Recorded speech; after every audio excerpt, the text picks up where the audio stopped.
ವ್ಯಕ್ತಿ ಅನ್ನುವ ವಿಶೇಷಣಗಳಿದ್ದಾವೆ. ಇಲ್ಲಿ ಶಿಷ್ಯ ಸ್ವಯಂಭುವ ಅಂದರೆ ಸ್ವಯಂಭು ಶಬ್ದಕ್ಕೆ ನಿನ್ನೆ ಹೇಳಿದ ಹಾಗೆ ಎರಡು ಅರ್ಥ. ಒಂದು ಸ್ವಯಂಭೂ ಶಂಭುರಾದಿತ್ಯ ಅಂತ ಕರೆಸಿಕೊಂಡ ಭಗವಂತ, ಮತ್ತೊಂದು ಸ್ವಯಂ ಅನಿಸಿದ ಭಗವಂತನಿಂದ ಜನಿಸಿದ ಮುಖ್ಯ ಪ್ರಾಣ. ಇವರಿಬ್ಬರ ಶಿಷ್ಯನೆನಿಸಿದವ ಸ್ವಯಂಭುವ ಶಿಷ್ಯ ಅಂತ ಕರೆಸಿಕೊಳ್ತಾನೆ. ಮುಖ್ಯ ಪ್ರಾಣ ಸಾಕ್ಷಾತ್ ಭಗವಂತನ ಶಿಷ್ಯ ಅನ್ನುವುದರಲ್ಲಿ ಪ್ರಶ್ನೆಯೇ ಇಲ್ಲ.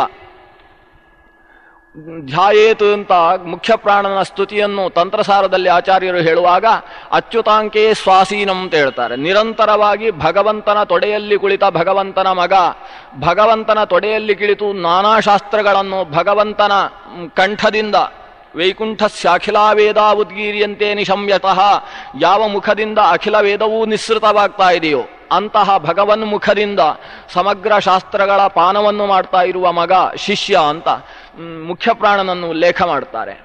ಆದ್ದರಿಂದ ಮುಖ್ಯ ಪ್ರಾಣ ಸ್ವಯಂಭೂ ಅನಿಸಿದ ಭಗವಂತನ ಶಿಷ್ಯ. ಅಷ್ಟೇ ಅಲ್ಲ, ಚತುರ್ಮುಖನ ಶಿಷ್ಯ ಅನ್ನುವುದು ಸರಿಯೇ. ಯಾಕಂದರೆ ಚತುರ್ಮುಖ ಮತ್ತು ಮುಖ್ಯ ಪ್ರಾಣ ಇಬ್ಬರು ಒಂದೇ ಸ್ತರದಲ್ಲಿ ಬರತಕ್ಕಂತಹ ಸಮಾನ ವ್ಯಕ್ತಿತ್ವವುಳ್ಳ ಎರಡು ದೇವತಾ ಶಕ್ತಿಗಳು. ಅದರಲ್ಲಿ ಚತುರ್ಮುಖ ಬ್ರಹ್ಮನಿಗೆ ಭಗವಂತನಿಂದ ವೇದರಾಶಿ ಬಂದು ಚತುರ್ಮುಖ ಮುಖ್ಯ ಪ್ರಾಣನಿಗೆ ಉಪದೇಶಿಸಿದ ಅನ್ನುವುದೂ ಕೂಡ ವಿಷ್ಣು ಪುರಾಣದಲ್ಲಿ ಉಲ್ಲಿಖಿತವಾದ ಒಂದು ವಿಷಯ. ಹಾಗಾಗಿ ಚತುರ್ಮುಖ ಬ್ರಹ್ಮನ ಶಿಷ್ಯ ಅನ್ನುವುದು ಸರಿ, ಸ್ವಯಂಭೂ ಅನಿಸಿದ ಭಗವಂತನ ಶಿಷ್ಯ ಅನ್ನುವುದು ಸರಿ. ಈ ಎರಡೂ ಶಬ್ದವೂ ಕೂಡ ಶಿಷ್ಯ ಸ್ವಯಂಭುವೋ ದೇವ ಅನ್ನುವ ವಿಶೇಷಣ ಮುಖ್ಯ ಪ್ರಾಣನನ್ನು ಹೇಳ್ತಕ್ಕಂತಹ ವಿಶೇಷಣವಾಗುತ್ತೆ. ಅಷ್ಟೇ ಅಲ್ಲ, ಸರ್ವಂ ಪ್ರತ್ಯಕ್ಷ ದೃಕ್, ಸಮಗ್ರ ಬ್ರಹ್ಮಾಂಡವನ್ನು ಪ್ರತ್ಯಕ್ಷದಿಂದ ಕಾಣತಕ್ಕಂಥವ ಅಂತ ಹೇಳಿದರೆ ಅದು ಮುಖ್ಯ ಪ್ರಾಣನೇ. ಸನವಾವರಣಾಂಡ ದರ್ಶಿನಃ ಗೃಹ ಬುದ್ಧ್ಯ ಅಂತ ನಾನು ಹೇಳಿದೆ. ಸಮಗ್ರ ಬ್ರಹ್ಮಾಂಡವನ್ನು ನಾವು ನಮ್ಮ ಮನೆಯಲ್ಲಿ ಯಾವ ಯಾವ ಜಾಗ ಹೇಗೆ ಹೇಗಿದೆ ಅಂತ ಕಾಣ್ತೇವೋ ಹಾಗೆ ಅತ್ಯಂತ ವಿಸ್ತೃತವಾದ ಬ್ರಹ್ಮಾಂಡ. ಯಾವಾಗ ತ್ರಿವಿಕ್ರಮ ರೂಪಿಯಾದ ಭಗವಂತ ತನ್ನ ಕಾಲನ್ನು ಎತ್ತಿ ಸತ್ಯಲೋಕದ ತನಕ ವಿಸ್ತೃತವಾದ ಆ ಪಾದ ಬ್ರಹ್ಮಾಂಡದ ಪರಿಧಿ ಎನಿಸಿದ ಕರ್ಪರಕ್ಕೆ ಹೊಡೆದಾಗ ಬ್ರಹ್ಮಾಂಡದ ಕರ್ಪರ ಒಡೆದು ಆ ಬ್ರಹ್ಮಾಂಡ ಕರ್ಪರಕ್ಕಿಂತ ಹೊರಗೆ ಆವರಿಸಿದ ಜಲಾವರಣ ಒಳಗೆ ನುಗ್ಗಿದ ಸಂದರ್ಭದಲ್ಲಿ ಚತುರ್ಮುಖ ಬ್ರಹ್ಮ ತನ್ನ ಕಮಂಡಲುವಿನಲ್ಲಿ ಆ ಜಲವನ್ನು ಹಿಡಿದು ಅಲ್ಲಿಯ ತನಕ ಏರಿ ನಿಂತ ಭಗವಂತನ ಪಾದವನ್ನು ತೊಳೆದಾಗ ಆ ನೀರು ಭಗವಂತನ ಪಾದ ಶೌಚ ಜಲ ಅದು ಈ ಭೂತಲಕ್ಕೆ ಬೀಳುವುದಕ್ಕೆ ಕೋಟಿ ವರ್ಷಗಳು ಬೇಕಾದವು ಅಂತ ಭಾಗವತ ಹೇಳುತ್ತೆ. ಹಾಗಾದರೆ ಅಲ್ಲಿಂದ ನೀರು ಇಲ್ಲಿಗೆ ಬೀಳುವುದಕ್ಕೆ ಅಷ್ಟು ಕೋಟಿ ವರ್ಷ ಬೇಕು ಅಂತ ಹೇಳಿದರೆ ಅದು ಎಷ್ಟು ದೊಡ್ಡ ಬ್ರಹ್ಮಾಂಡ ಅಂತ ಆಲೋಚನೆ ಮಾಡಿ. ಆ ಬ್ರಹ್ಮಾಂಡದ ಹೊರಗೆ ಬ್ರಹ್ಮಾಂಡದ ಕರ್ಪರಕ್ಕಿಂತ 10 ಪಟ್ಟು ಹೆಚ್ಚಾದ ಜಲಾವರಣ, ಅದಕ್ಕಿಂತ 10 ಪಟ್ಟು ಹೆಚ್ಚಾದ ತೇಜಸ್ಸು, ವಾಯು, ಆಕಾಶಗಳ ಆವರಣ, ಈಗ ನವ ಆವರಣಗಳಿಂದ ಕೂಡಿದ ವಿಶಿಷ್ಟ ಬ್ರಹ್ಮಾಂಡವನ್ನು ತನ್ನ ಮನೆಯ ಹಾಗೆ ಕಾಣತಕ್ಕಂಥದ್ದು. ಸರ್ವಂ ಪ್ರತ್ಯಕ್ಷ ದೃಕ್, ಎಲ್ಲವನ್ನೂ ಪ್ರತ್ಯಕ್ಷ ಕಾಣುವ ಶಕ್ತಿ ಅಂದರೆ ಅದು ದಿಕ್ಪಾಲವಾಯು ಆಗುವುದು ಶಕ್ಯವೇ ಇಲ್ಲ. ಆದ್ದರಿಂದ ವಶಿ, ಎಲ್ಲವನ್ನೂ ತನ್ನ ವಶದಲ್ಲಿ ಇಟ್ಟುಕೊಂಡಂತಹ ಮುಖ್ಯ ಪ್ರಾಣ ಉಡುಪಿಯ ಅಧಿಷ್ಠಾತೃ ದೇವತೆ ಅನ್ನುವ ಕಾರಣದಿಂದ ಅದನ್ನು ಹೆಚ್ಚಾಗಿ ಹೇಳಬೇಕಾಯಿತು. ಅಂತಹ ಮುಖ್ಯ ಪ್ರಾಣನಿಂದ ನಿರೂಪಿತವಾಗಿರತಕ್ಕಂತಹ ಪುರಾಣ ಅನ್ನುವುದು ಬ್ರಹ್ಮಾಂಡ ಪುರಾಣದ ಒಂದು ವೈಶಿಷ್ಟ್ಯ. ಋಷಿಗಳು ದೇವತೆಗಳು ಒಟ್ಟು ಸೇರಿ ಇಡೀ ಬ್ರಹ್ಮಾಂಡದ ಬಗ್ಗೆ ನಿರೂಪಣೆ ಮಾಡಬೇಕು. ಯಾಕಂದರೆ ಬ್ರಹ್ಮಾಂಡವನ್ನು ಕೈಯಲ್ಲಿರುವ ನೆಲ್ಲಿಕಾಯಿಯ ಹಾಗೆ ಕರತಲಾಮಲಕವಾಗಿ ಬಲ್ಲಂತಹ ನೀನು ಅದನ್ನು ನಿರೂಪಿಸು ಅಂತ ಶೀಘ್ರ ಫಲದಾಯಕನಾದಂತಹ ವಾಯುದೇವನಲ್ಲಿ ಪ್ರಾರ್ಥಿಸಿಕೊಂಡಾಗ ವಾಯುದೇವ ಅದನ್ನು ನಿರೂಪಿಸಿದ. ಆತ ಹೇಗೆ ನಿರೂಪಿಸಿದ ಅನ್ನುವುದನ್ನು ಸೂತಪುರಾಣಿಕರು ಕುರುಕ್ಷೇತ್ರದಲ್ಲಿ ಸೇರಿದ ಋಷಿಮುನಿಗಳಿಗೆ ಹೇಳಿದರು. ಮೊತ್ತ ಮೊದಲು ಈ ಪುರಾಣವನ್ನು ಕೇಳಿದ್ದಕ್ಕೆ ಏನೂ ಪ್ರಯೋಜನ ಅಂತ ಹೇಳಿಕೊಂಡು ಪ್ರಾರಂಭ ಮಾಡ್ತಾರೆ. ಧನ್ಯಂ ಯಶಸ್ಯಂ ಆಯುಷ್ಯಂ ಸ್ವರ್ಗ್ಯಂ ಶತ್ರುಘ್ನಮೇವ ಚ ಕೀರ್ತನಂ ಸ್ಥಿರಕೀರ್ತೀನಾಂ ಸರ್ವೇಷಾಂ ಪುಣ್ಯಕರ್ಮಣಾಂ. ಇದರಿಂದ ವಿಶೇಷವಾಗಿ 5 ಫಲ ಸಿಗುತ್ತೆ ಅಂತ ಹೇಳ್ತಾರೆ. ಪುರಾಣ ಶ್ರವಣದಿಂದ ಧನ್ಯಂ ಯಶಸ್ಯಂ ಆಯುಷ್ಯಂ ಅಂತ ಒಂದು ಧನ ಸಿಗುತ್ತೆ, ಯಶಸ್ಸು ಕೀರ್ತಿ ಸಿಗುತ್ತೆ, ಆಯುಷ್ಯ ಹೆಚ್ಚುತ್ತೆ. ಪುರಾಣ ಶ್ರವಣ ಮಾಡಿದರೆ ಧನ ಸಿಗುತ್ತೆ ಅನ್ನೋದು ಒಂದು ವಿಶಿಷ್ಟವಾದ ಶಬ್ದ. ಪುರಾಣ ಶ್ರವಣದಿಂದ ದುಡ್ಡು ಸಿಗುವುದು ಹೇಗೆ ಅಂತ. ಆದರೆ ಪುರಾಣಗಳಲ್ಲಿ ಧನ ಅನ್ನುವ ಶಬ್ದವನ್ನು ದುಡ್ಡು ಅನ್ನುವ ಅರ್ಥದಲ್ಲಿ ಬಳಸುವುದಿಲ್ಲ. ನಾವು ಯಾವುದರಿಂದ ಧನ್ಯರಾಗ್ತೇವೋ ಅದು ಧನ.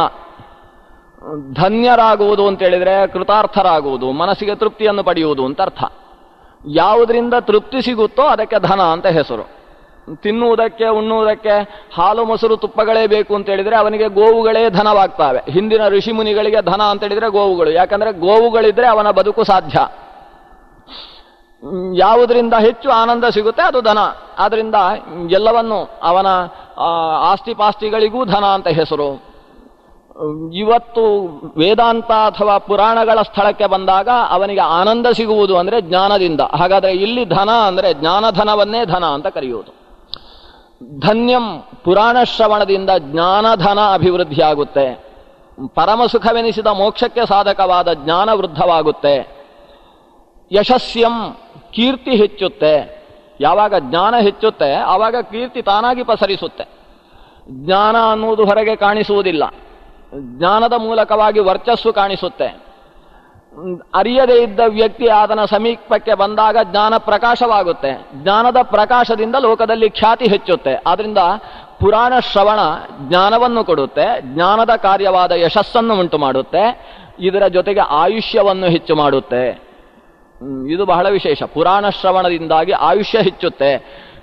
ಯಾಕಂದ್ರೆ ಮನುಷ್ಯನಿಗೆ ಆಯುಷ್ಯ ಕಡಿಮೆ ಆಗುವುದು ಯಾಕೆ ಅಂದ್ರೆ ಟೆನ್ಷನ್ನಿಂದಾಗಿ ಆಗುವುದು.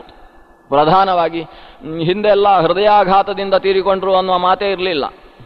ಬಹಳ ಕಷ್ಟಪಟ್ಟು ಕೊನೆಗೆ ಹಾಸಿಗೆಯಲ್ಲಿ ಮಲಗಿದ್ರು, 4 ದಿವಸ ಆಮೇಲೆ ಹೋದ್ರು ಅಂತ. ಹೀಗೆ ಇವರಿದ್ದಕ್ಕಿದ್ದಾಗೆ ನಿನ್ನೆ ಉಪನ್ಯಾಸಕ್ಕೆ ಬಂದಿದ್ರು, ಇವತ್ತು ಇಲ್ಲ, ಏನಂತೆ ಹೀಗಂತೆ ಅಂತ ವಿಚಾರ ಬರುತ್ತೆ. ಯಾಕೆ ಹಾಗಾಯಿತು ಅಂದ್ರೆ ಜೀವನ ಪೂರ್ತಿ ಟೆನ್ಷನ್ನು. ಯಾವತ್ತು ಒತ್ತಡವಿಲ್ಲದ ಜೀವನವೇ ಇಲ್ಲ ಅಂತಾದ್ರೆ ಎಲ್ಲ ಹಗಲು ಪೂರ್ತಿ ಕೆಲಸ, ರಾತ್ರಿ ಮತ್ತೆ ಅದೇ ಒತ್ತಡದ ಮ್ಯಾನೇಜ್ಮೆಂಟಿನ ಒತ್ತಡಗಳು. ಈ ಒತ್ತಡಗಳಿಂದಾಗಿ ಮನಸ್ಸು, ಆ ರಕ್ತದ ಒತ್ತಡ, ಆ ಒತ್ತಡಗಳಿಂದಾಗಿ ಶರೀರದಲ್ಲಿ ಪಂಪು ಮಾಡತಕ್ಕಂತಹ ಶಕ್ತಿ ಕಡಿಮೆಯಾಗಿ ರಕ್ತದ ಒತ್ತಡಕ್ಕೆ ಒಳಗಾಗಿ ಶೀಘ್ರ ಹೃದಯ ದೌರ್ಬಲ್ಯ ಅನ್ನೋದು ಪ್ರಾರಂಭವಾಗುತ್ತೆ. ಹಾಗಾದ್ರೆ ಈ ಟೆನ್ಷನ್ಗಳನ್ನು ದೂರಕ್ಕೆ ಹಾಕಬೇಕು ಅಂತಾದ್ರೆ ಅದಕ್ಕೆ ಇರುವ ಮಾರ್ಗ, ದಿವಸದಲ್ಲಿ 1 ಗಂಟೆಯೋ 2 ಗಂಟೆಯೋ ಪೂರ್ತಿ ಲೌಕಿಕವಾದ ಎಲ್ಲಾ ವಿಚಾರಗಳನ್ನು, ಎಲ್ಲಾ ಚಿಂತೆಗಳನ್ನು, ಎಲ್ಲಾ ಚಿತೆಗಳನ್ನು ಮರೆತು ಪೂರ್ತಿಯಾಗಿ ನಮ್ಮನ್ನು ನಾವು ನಮಗಿಂತ ಎತ್ತರದ ನಮ್ಮನ್ನು ನಿಯಮಿಸುವ ಒಂದು ಶಕ್ತಿಯಲ್ಲಿ ಅರ್ಪಿಸಿಕೊಳ್ಬೇಕು. ನಮ್ಮದು ಏನು ನಡೆಯುತ್ತೆ ಎಲ್ಲ ಅದು ಹೇಳಿದಾಗಿರುತ್ತೆ ಅಂತ. ಅದಿಲ್ಲ ನಮ್ಮ ಹತ್ರ. ಎಲ್ಲ ನಾನು ಹೇಳಿದ ಹಾಗೆ ನಡೆಯಲೇಬೇಕು, ಇಲ್ಲ ಅಂದ್ರೆ ನಾನು ಹಗ್ಗ ಹಾಕಿಕೊಳ್ತೇನೆ ಅನ್ನುವಲ್ಲಿಯ ತನಕ. ಕರ್ಮಣ್ಯೇವಾಧಿಕಾರಸ್ಥೇ ಇಲ್ಲ, ಎಲ್ಲವೂ ನಮ್ಮದೇ ಅನ್ನುವ ಭಾವ, ನಾವು ಹೇಳಿದ ಹಾಗೆ ಲೋಕ ನಡೆಯುತ್ತೆ ಅನ್ನುವ ಭಾವದಿಂದಾಗಿ ಈ ಒತ್ತಡ ಪ್ರಾರಂಭ ಆಗೋದು. ನಾವು ಹೇಳಿದ ಹಾಗೆ ನಡೀಲಿಲ್ಲ ಅಂದಾಗ ಟೆನ್ಷನ್ ಪ್ರಾರಂಭ ಆಗುತ್ತೆ. ಅದು ನಾವು ಹೇಳಿದ ಹಾಗೆ ನಡೆಯುವುದಲ್ಲ, ನಿಯಮಿಸುವ ಶಕ್ತಿ ಮತ್ತೊಂದಿದೆ ಅನ್ನುವ ಭಾವ ಅದು ಸಾರ್ವಕಾಲಿಕವಾಗಿ ನಮ್ಮಲ್ಲಿ ನೆಲೆ ನಿಲ್ಲಬೇಕು ಅಂತಾದರೆ ಪುರಾಣದ ಶ್ರವಣ ಬೇಕು. ಸರ್ವೋತ್ಕೃಷ್ಟ ಶಕ್ತಿಯನ್ನು ವಿಶಿಷ್ಟವಾಗಿ ನಿರೂಪಿಸತಕ್ಕಂತಹ ಶಾಸ್ತ್ರದ ಶ್ರವಣ ಬೇಕು. ಶಾಸ್ತ್ರದ ಶ್ರವಣದಿಂದಾಗಿ ಆ ಭಾವ ಮೂಡಿ ಆತನಲ್ಲಿ ಒತ್ತಡ ಕಡಿಮೆ ಆಗುತ್ತೆ. ಒತ್ತಡ ಕಡಿಮೆ ಆದಾಗ ಆಯುಷ್ಯ ಜಾಸ್ತಿ ಆಗಲೇಬೇಕು. ಆದ್ರಿಂದ ಪುರಾಣ ಶ್ರವಣ ಧನವನ್ನು ಕೊಡುತ್ತೆ, ಯಶಸ್ಸನ್ನು ಕೊಡುತ್ತೆ, ಆಯುಷ್ಯವನ್ನು ಹೆಚ್ಚಿಸುತ್ತೆ. ಆಮೇಲೆ ಸ್ವರ್ಗ್ಯಂ ಶತ್ರುಘ್ನಮೇವಚ, ಈ ದುಃಖದ ಮೇರೆಯನ್ನು ದಾಟಿ ದುಃಖದ ಸಂಬಂಧವಿಲ್ಲದ ವಿಶಿಷ್ಟ ಲೋಕಕ್ಕೆ ನಮ್ಮನ್ನು ತಲುಪಿಸಿಕೊಡುತ್ತೆ. ಹೀಗೆ ಪಾರತ್ರಿಕವಾದ ಸ್ವರ್ಗ ಫಲವಿದೆ. ಮತ್ತೆ ಶತ್ರುಘ್ನಂ, ಶತ್ರುಗಳನ್ನೆಲ್ಲ ನಾಶ ಮಾಡುವಂತಹ ಶಕ್ತಿ ಪುರಾಣದಲ್ಲಿದೆ. ಅದು ಹೊರಗಿನ ಶತ್ರುಗಳಿಗಿಂತ ಮುಖ್ಯವಾಗಿ ಒಳಗಿರತಕ್ಕಂತಹ ಅರಿಷಡ್ವರ್ಗ, ಕಾಮ ಕ್ರೋಧ ಲೋಭ ಮೋಹ ಮದ ಮಾತ್ಸರ್ಯ ಅನ್ನುವ ನಮಗೆ ನಮ್ಮ ಒಳಗೆ ಕುಳಿತಂತಹ ಶತ್ರುಗಳು. ಅಂತಹ ಶತ್ರುಗಳನ್ನು ನಾಶ ಮಾಡತಕ್ಕಂಥದ್ದು ಯಾವುದು? ಕೀರ್ತನಂ ಸ್ಥಿರಕೀರ್ತೀನಾಂ ಸರ್ವೇಷಾಂ ಪುಣ್ಯಕರ್ಮಣಾಂ, ಪುಣ್ಯಕರ್ಮಗಳನ್ನು ಆಚರಿಸಿದ ಶ್ರೇಷ್ಠರ, ಆ ಪುಣ್ಯಕರ್ಮಗಳನ್ನು ಆಚರಿಸಿದ ಶ್ರೇಷ್ಠ ವ್ಯಕ್ತಿಗಳಿಗೆ ಫಲದಾತೃವೆನಿಸಿದ ವಿಷ್ಣುವಿನ ಈ ವಿಷ್ಣು ವೈಷ್ಣವ ಕೀರ್ತನ ಅನ್ನುವುದು ಅದು ಧನ್ಯಂ ಯಶಸ್ಯಂ ಆಯುಷ್ಯಂ ಸ್ವರ್ಗ್ಯಂ ಶತ್ರುಘ್ನಮೇವಚ ಅಂತ, ಇಂತಹ ಫಲವುಳ್ಳದ್ದು ಅಂತ ವಾಯು ಹೇಳಿದ ಮಾತು. ಹೀಗೆ ವಾಯುದೇವರು ಹೇಳಿದರು ಅಂತೇಳಿ ಸೂತ ಪುರಾಣಿಕರು ಹೇಳ್ತಾರೆ. ಇನ್ನು ಮುಂದೆ ಪೂರ್ತಿ ಸಮಗ್ರ ಬ್ರಹ್ಮಾಂಡ ಇಲ್ಲಿಯ ತನಕ ವಾಯು ಹೇಳಿದ ಹಾಗೆ ಬಂದು ಇನ್ನು ಮುಂದೆ ಸೂತ ಪುರಾಣಿಕರು ಹೇಳಿದ ಕ್ರಮದಲ್ಲಿ ಬ್ರಹ್ಮಾಂಡ ಪುರಾಣ ಮುಂದುವರಿಯುತ್ತೆ. ಸೂತ ಪುರಾಣಿಕರು ಮೊದಲು ಈ ಬ್ರಹ್ಮಾಂಡ ಪುರಾಣಕ್ಕೆ ಮೊದಲು ಮೂಲಕರ್ತೃ ಭಗವಂತ ನಾರಾಯಣ, ಅವನ ಕಿವಿಯಿಂದ ಚತುರ್ಮುಖನಿಗೆ ಬಂತು. ಆದ್ರಿಂದಾಗಿ ಆ ಚತುರ್ಮುಖ ಬ್ರಹ್ಮನನ್ನು ಸ್ತೋತ್ರ ಮಾಡಿ ಮುಂದುವರಿತಾರೆ. ಯಸ್ಮಾತ್ ಕಲ್ಪಾಯತೆ ಕಲ್ಪಃ ಸಮಗ್ರಂ ಶುಚಯೇ ಶುಚಿಹಿ ತಸ್ಮೈ ಹಿರಣ್ಯ ಗರ್ಭಾಯ ಪುರುಷಾಯ ಈಶ್ವರಾಯ ಚ. ಒಂದು ವಿಶಿಷ್ಟವಾದ ಸ್ತೋತ್ರ ಇದು. ಬ್ರಹ್ಮಾಂಡ ಪುರಾಣದ 3ನೇ ಅಧ್ಯಾಯದಲ್ಲಿ ಬಂದ ಸ್ತೋತ್ರ, ಅಂದ್ರೆ ಸೂತ ಪುರಾಣಿಕರು ಮಾಡಿದ ಸ್ತೋತ್ರ. 3 ಮೂರ್ತಿಗಳನ್ನು ಧ್ಯಾನಿಸ್ತಾರೆ. ತ್ರಿಮೂರ್ತಿ ಧ್ಯಾನ, ಯಸ್ಮಾತ್ ಕಲ್ಪಾಯತೆ ಕಲ್ಪಃ ಅಂತ. ಯಾರಿಂದಾಗಿ ಕಲ್ಪವು ಕಲ್ಪ ಅನ್ನಿಸಿಕೊಂಡಿದೆಯೋ ಅಂತಹ ಹಿರಣ್ಯಗರ್ಭನಿಗೆ ನಮಸ್ಕಾರ. ಅದು ಕಲ್ಪ ಅಂದರೆ ಏನು ಅನ್ನೋದು ಮುಂದಿನ ಅಧ್ಯಾಯದಲ್ಲಿ ಬರುತ್ತೆ, ಬಂದಾಗಲೇ ಅದನ್ನು ಗಮನಿಸೋಣ. ಕಲ್ಪ ಅಂದರೆ ಚತುರ್ಮುಖನ ಒಂದು ದಿವಸಕ್ಕೆ ಒಂದು ಕಲ್ಪ ಅಂತ ಹೆಸರು. ನಮ್ಮ ಒಂದು ದಿವಸಕ್ಕೆ ನಾವು ಹೇಳುವುದಿಲ್ವೇ, ಒನ್ ಡೇ ಅಂತ ಹೇಳುವುದಿಲ್ವೇ, ಅದು ಡೇ ಆಗುತ್ತೆ. ಒಂದು ದಿವಸ ಅಂದರೆ ಸೂರ್ಯೋದಯದಿಂದ ಮತ್ತೊಮ್ಮೆ ಸೂರ್ಯೋದಯ ಆಗುವಲ್ಲಿಯ ತನಕದ ಸಮಗ್ರ ಕಾಲಕ್ಕೆ ಒಂದು ದಿನ ಅಂತ ಹೆಸರು. ನಾವು ನಮ್ಮ ದಿನವನ್ನು ದಿನ ಅಂತ ಕರೆದ್ರೆ ನಮ್ಮ ದಿನಗಳು 482 ಕೋಟಿ ವರ್ಷಗಳಾದರೆ ನಮ್ಮ ದಿನವನ್ನು ಸೇರಿಸಿ ವರ್ಷ ಮಾಡಬೇಕು. ವರ್ಷವನ್ನು ಮತ್ತೆ ಮಾಡಿಕೊಂಡು ಒಟ್ಟು 482 ಕೋಟಿ ವರ್ಷಗಳಷ್ಟು ನಮ್ಮ ದಿನಗಳು ಕಳೆದರೆ ಅದು ಚತುರ್ಮುಖ ಬ್ರಹ್ಮನಿಗೆ ಒಂದು ಸೂರ್ಯೋದಯದಿಂದ ಒಂದು ಸೂರ್ಯೋದಯ ತನಕದ ಕಾಲ, ಅಂದರೆ ಒಂದು ದಿನ. ಹೀಗೆ ಚತುರ್ಮುಖ ಬ್ರಹ್ಮನ ದಿನ ಅದಕ್ಕೆ ಒಂದು ಕಲ್ಪ ಅಂತ ಹೆಸರು. ಅಂದರೆ ನಮ್ಮ ಲೆಕ್ಕದಲ್ಲಿ 1 ಕೋಟಿ 2 ಕೋಟಿ ವರ್ಷ ಅಲ್ಲ, 482 ಕೋಟಿ ವರ್ಷ ಅಷ್ಟು ಆಯಿತು ಅಂತಾದರೆ ಅದು ಚತುರ್ಮುಖ ಬ್ರಹ್ಮನ ಲೆಕ್ಕದಲ್ಲಿ ನೋಡಿ 432 ಅಲ್ಲ, 432 ಗುಣಿಸು 2 ಸೇರಿಸಬೇಕು. ಯಾಕಂದರೆ 432 ಕೋಟಿ ವರ್ಷ ಅನ್ನೋದು ಚತುರ್ಮುಖ ಬ್ರಹ್ಮನ ಒಂದು ಹಗಲು, ಮತ್ತೆ ಅಷ್ಟೇ ವರ್ಷ ರಾತ್ರಿ. ಹಾಗಾದರೆ 432 ಅಂದರೆ ಎಷ್ಟಾಯಿತು? 864 ಕೋಟಿ ವರ್ಷ. ಚತುರ್ಮುಖ ಬ್ರಹ್ಮನಿಗೆ ನಮ್ಮ ಲೆಕ್ಕದಲ್ಲಿ 864 ಕೋಟಿ ವರ್ಷಗಳಾದರೆ, ಅಂದರೆ 864 ಅಂತ ಹಾಕಿ 7 ಸೊನ್ನೆಗಳನ್ನು ಬರಿಬೇಕು. ಅಷ್ಟು ಆಯಿತು ಅಂತಾದರೆ ಅದು ದಿನಗಳಲ್ಲ, ವರ್ಷಗಳು. ಅಷ್ಟು ಚತುರ್ಮುಖ ಬ್ರಹ್ಮನ ಒಂದು ದಿವಸ. ಈ ದಿವಸಕ್ಕೆ ಕಲ್ಪ ಅಂತ ಹೆಸರು. ಇವತ್ತು ನಡೀತಾ ಇರುವುದು ಶ್ವೇತವರಾಹ ಕಲ್ಪ ಅಂತ. ಅಂದರೆ ಚತುರ್ಮುಖ ಬ್ರಹ್ಮನ ಒಂದು ದಿವಸ ನಡೀತಾ ಇದೆ. ಆ ದಿವಸಕ್ಕೆ ಒಂದೊಂದು ಹೆಸರು. ನಮ್ಮ ವರ್ಷಕ್ಕೆ ಒಂದೊಂದು ಹೆಸರು ಇಲ್ವೇ? ಇವತ್ತು ಸ್ವಭಾನು ಆದರೆ ನಾಳೆ ತಾರಣ ಶುರುವಾಗುವುದಿಲ್ವೇ? ಅದರಿಂದ ಸ್ವಭಾನು ತಾರಣ ಅಂತ ನಮ್ಮ ವರ್ಷಕ್ಕೆ ಹೆಸರು ಕೊಡ್ತೇವೆ. ದಿವಸಕ್ಕೆ ಹೆಸರು ಕೊಡ್ಲಿಕ್ಕೆ ಹೋದರೆ ಇರುವುದೇ 7 ಹೆಸರು. ಆದಿತ್ಯವಾರ, ಸೋಮವಾರ, ಮಂಗಳವಾರ 7. ಅದನ್ನೇ ಮತ್ತೆ ತಿರುಗಿಸಿ ಹೇಳಬೇಕಷ್ಟೇ. ಆದರೆ ಚತುರ್ಮುಖ ಬ್ರಹ್ಮನ ವಿಸ್ತೃತವಾದ ದಿವಸಗಳಿಗೆ ಒಂದೊಂದು ದಿವಸಕ್ಕೆ ಒಂದೊಂದು ಹೆಸರುಗಳು. ಇವತ್ತಿನ ಚತುರ್ಮುಖ ಬ್ರಹ್ಮನ ದಿವಸಕ್ಕೆ ಶ್ವೇತವರಾಹ ಕಲ್ಪ ಅಂತ ಹೆಸರು. ಹಾಗಾದರೆ ಆ ಕಲ್ಪ ಅನ್ನಿಸಿಕೊಂಡದ್ದೇ ಚತುರ್ಮುಖ ಬ್ರಹ್ಮನ ದೆಸೆಯಿಂದ. ಯಸ್ಮಾತ್ ಕಲ್ಪಾಯತೆ ಕಲ್ಪಃ ತಸ್ಮೈ ಹಿರಣ್ಯಗರ್ಭಾಯ ನಮಃ. ಅಂತಹ ಹಿರಣ್ಯಗರ್ಭನಿಗೆ ನಮ್ಮ ನಮಸ್ಕಾರ. ಹಿರಣ್ಯಗರ್ಭ ಅಂದರೆ ಬ್ರಹ್ಮಾಂಡವೆಂಬ ಒಂದು ಅಂಡ, ಹಿರಣ್ಯಾಂಡ ಅಂತ ಅದಕ್ಕೆ ಹೆಸರು. ಆ ಬ್ರಹ್ಮಾಂಡದ ಒಳಗೆ ಬಂದ ಚಿಕ್ಕ ಕೂಸು ಈ ಚತುರ್ಮುಖ. ಭಗವಂತನ ನಾಭಿಯಿಂದ ಒಂದು ಕಮಲ ಬಂತು, ಆ ಕಮಲಕ್ಕೆ ಬ್ರಹ್ಮಾಂಡ ಅಂತ ಹೆಸರು. ಅದು ಬ್ರಹ್ಮಾಂಡ ಕಮಲ ಅಂತ. ಆ ಬ್ರಹ್ಮಾಂಡ ಕಮಲದ ಒಳಗೆ ಬಂದಂತಹ ಒಂದು ದುಂಬಿ ಅದು ಚತುರ್ಮುಖ. ಆದ್ರಿಂದ ಆ ಹಿರಣ್ಯಾತ್ಮಕವಾದ ಬ್ರಹ್ಮಾಂಡದ ಒಳಗಿನ ಗರ್ಭದಲ್ಲಿದ್ದಂತಹ ವ್ಯಕ್ತಿ ಆದ್ರಿಂದ ಚತುರ್ಮುಖನಿಗೆ ಹಿರಣ್ಯಗರ್ಭ ಅಂತ ಹೆಸರು. ಅಂತಹ ಹಿರಣ್ಯಗರ್ಭನಿಗೆ ನಮಸ್ಕಾರ. ಆಮೇಲೆ ಪುರುಷಾಯ, ಪುರುಷನಿಗೆ ನಮಸ್ಕಾರ. ಪುರುಷ ಅಂತ ಹೇಳಿದರೆ ವಿರಾಟ್ ಪುರುಷ, ಸಹಸ್ರಶೀರ್ಷ ಪುರುಷ ಅಂತ ಕರೆಸಿಕೊಂಡ ವಿಷ್ಣುವಿಗೆ ನಮಸ್ಕಾರ. ಅವ ಯಾರು? ಸಮಗ್ರಂ, ಎಲ್ಲಕ್ಕೂ ನಿಯಾಮಕವಾದ, ಎಲ್ಲದರಿಂದಲೂ ತುಂಬಿದ, ಪೂರ್ಣ ಅನಿಸಿದ ಪುರುಷನಿಗೆ ನಮಸ್ಕಾರ. ಆಮೇಲೆ ಶುಚಯೇ ಶುಚಿಹಿ, ಲೋಕದಲ್ಲಿ ಯಾವುದು ಶುಚಿ ಅಂತಿದೆಯೋ ಶುಚಿಯಾದದ್ದಕ್ಕೆ ಶುಚಿತ್ವವನ್ನು ಕೊಟ್ಟಂತಹ ಈಶ್ವರನಿಗೆ ನಮಸ್ಕಾರ. ಇಲ್ಲಿ ಈಶ್ವರ ಅಂದರೆ ರುದ್ರದೇವರು. ರುದ್ರದೇವರು ಶುಚಿಗೆ ಶುಚಿಯನ್ನು ಕೊಟ್ಟವರು ಅಂತ. ಈಗ ನಾವು ಲಕ್ಷ್ಮೀ ದೇವಿಯನ್ನು ಹೀಗೆ ಸ್ತೋತ್ರ ಮಾಡ್ತೇವೆ, ಸರ್ವಮಂಗಲ ಮಾಂಗಲ್ಯೇ ಅಂತ ಹೇಳ್ತೇವೆ. ಸರ್ವ ಮಂಗಲಗಳಿಗೂ ಮಾಂಗಲ್ಯವನ್ನು ಕೊಟ್ಟಂತಹ ದೇವಿ ಆಕೆ. ಅರಶಿಣ ಕುಂಕುಮ ಎಲ್ಲ ಪರಮ ಮಂಗಳ ಅಂತ ಯಾಕೆ ಅನ್ನಿಸಿತು? ಅಲ್ಲಿ ಲಕ್ಷ್ಮೀ ದೇವಿಯ ಸಾನ್ನಿಧ್ಯ ಇರುವುದರಿಂದ. ಹಾಗಾದರೆ ಯಾವುದು ಲೋಕದಲ್ಲಿ ಮಂಗಲ? ಎಲ್ಲಿ ಲಕ್ಷ್ಮಿಯ ಸನ್ನಿಧಾನ ಉಂಟೋ ಅದು ಮಂಗಲ. ಅದರಿಂದ ಸರ್ವ ಮಂಗಲಕ್ಕೂ ಮಾಂಗಲ್ಯವನ್ನು ಕೊಟ್ಟ ದೇವಿ ಆಕೆ. ಹಾಗೇನೆ ರುದ್ರದೇವ ಮೇಲ್ನೋಟಕ್ಕೆ ನೋಡುವಾಗ ಅಶುಚಿಯ ಹಾಗೆ ಕಪಾಲವನ್ನು ಕೈಯಲ್ಲಿ ಹಿಡಿದು ಸ್ಮಶಾನ ಭಸ್ಮವನ್ನು ಮೈ ಮೇಲೆ ಧರಿಸಿಕೊಂಡು ಚರ್ಮಾಂಬರಧಾರಿಯಾಗಿ ಕಾಣಿಸತಕ್ಕಂತಹ ಶಕ್ತಿ. ಆದರೆ ಅಂತಹ ದೇವ ಮೇಲ್ನೋಟಕ್ಕೆ ಹಾಗೆ ಕಂಡರೂ ಕೂಡ ಅವನನ್ನು ಶಿವ ಶಿವ ಸದಾಶಿವ ಅಂತ ಉಲ್ಲೇಖ ಮಾಡತಕ್ಕಂತಹ ವ್ಯಕ್ತಿಯ ಎಲ್ಲ ರೀತಿಯ ಅಶುಚಿತ್ವವನ್ನು ಪರಿಹರಿಸತಕ್ಕಂತಹ ದೊಡ್ಡ ದೇವತಾ ಶಕ್ತಿ. ಗಂಗೆ ಅನ್ನುವ ಪರಮ ಪವಿತ್ರವಾದದ್ದನ್ನು ತಲೆಯಲ್ಲಿ ಧರಿಸಿದ್ದರ ನಿಮಿತ್ತ, ಗಂಗಾಧರನೆನಿಸಿದ ನಿಮಿತ್ತದಿಂದ ಮನೋನಿಯಾಮಕನಾಗಿದ್ದು ಎಲ್ಲರ ಮನಸ್ಸಿನ ಕೊಳೆಯನ್ನು ಪರಿಹರಿಸತಕ್ಕಂತಹ ಅಶುಚಿತ್ವವನ್ನು ದೂರ ಹಾಕುವ ಶುಚಿಶಕ್ತಿ. ಆದ್ದರಿಂದ ಅಶುಚಿಗಳಿಗೆಲ್ಲ ಶುಚಿತ್ವವನ್ನು ಸಂಪಾದಿಸುವ, ಶುಚಿಯಾದದ್ದೂ ಕೂಡ ಮತ್ತೆ ಶುಚಿ ಎನಿಸಬಹುದಾದಂತಹ ಆ ಈಶ್ವರನಿಗೆ, ಶಿವನಿಗೆ ನನ್ನ ನಮಸ್ಕಾರ ಅಂತ. ಹೀಗೆ ಇಡೀ ಬ್ರಹ್ಮಾಂಡದ ಪ್ರತಿಪಾದ್ಯ ಸ್ವರೂಪವೇ ತ್ರಿಮೂರ್ತ್ಯಾತ್ಮಕನಾದ ಭಗವಂತ. ಮಂಗಳ ಶ್ಲೋಕದಲ್ಲೇ ನಾವು ಗಮನಿಸಿದ್ದೇವೆ.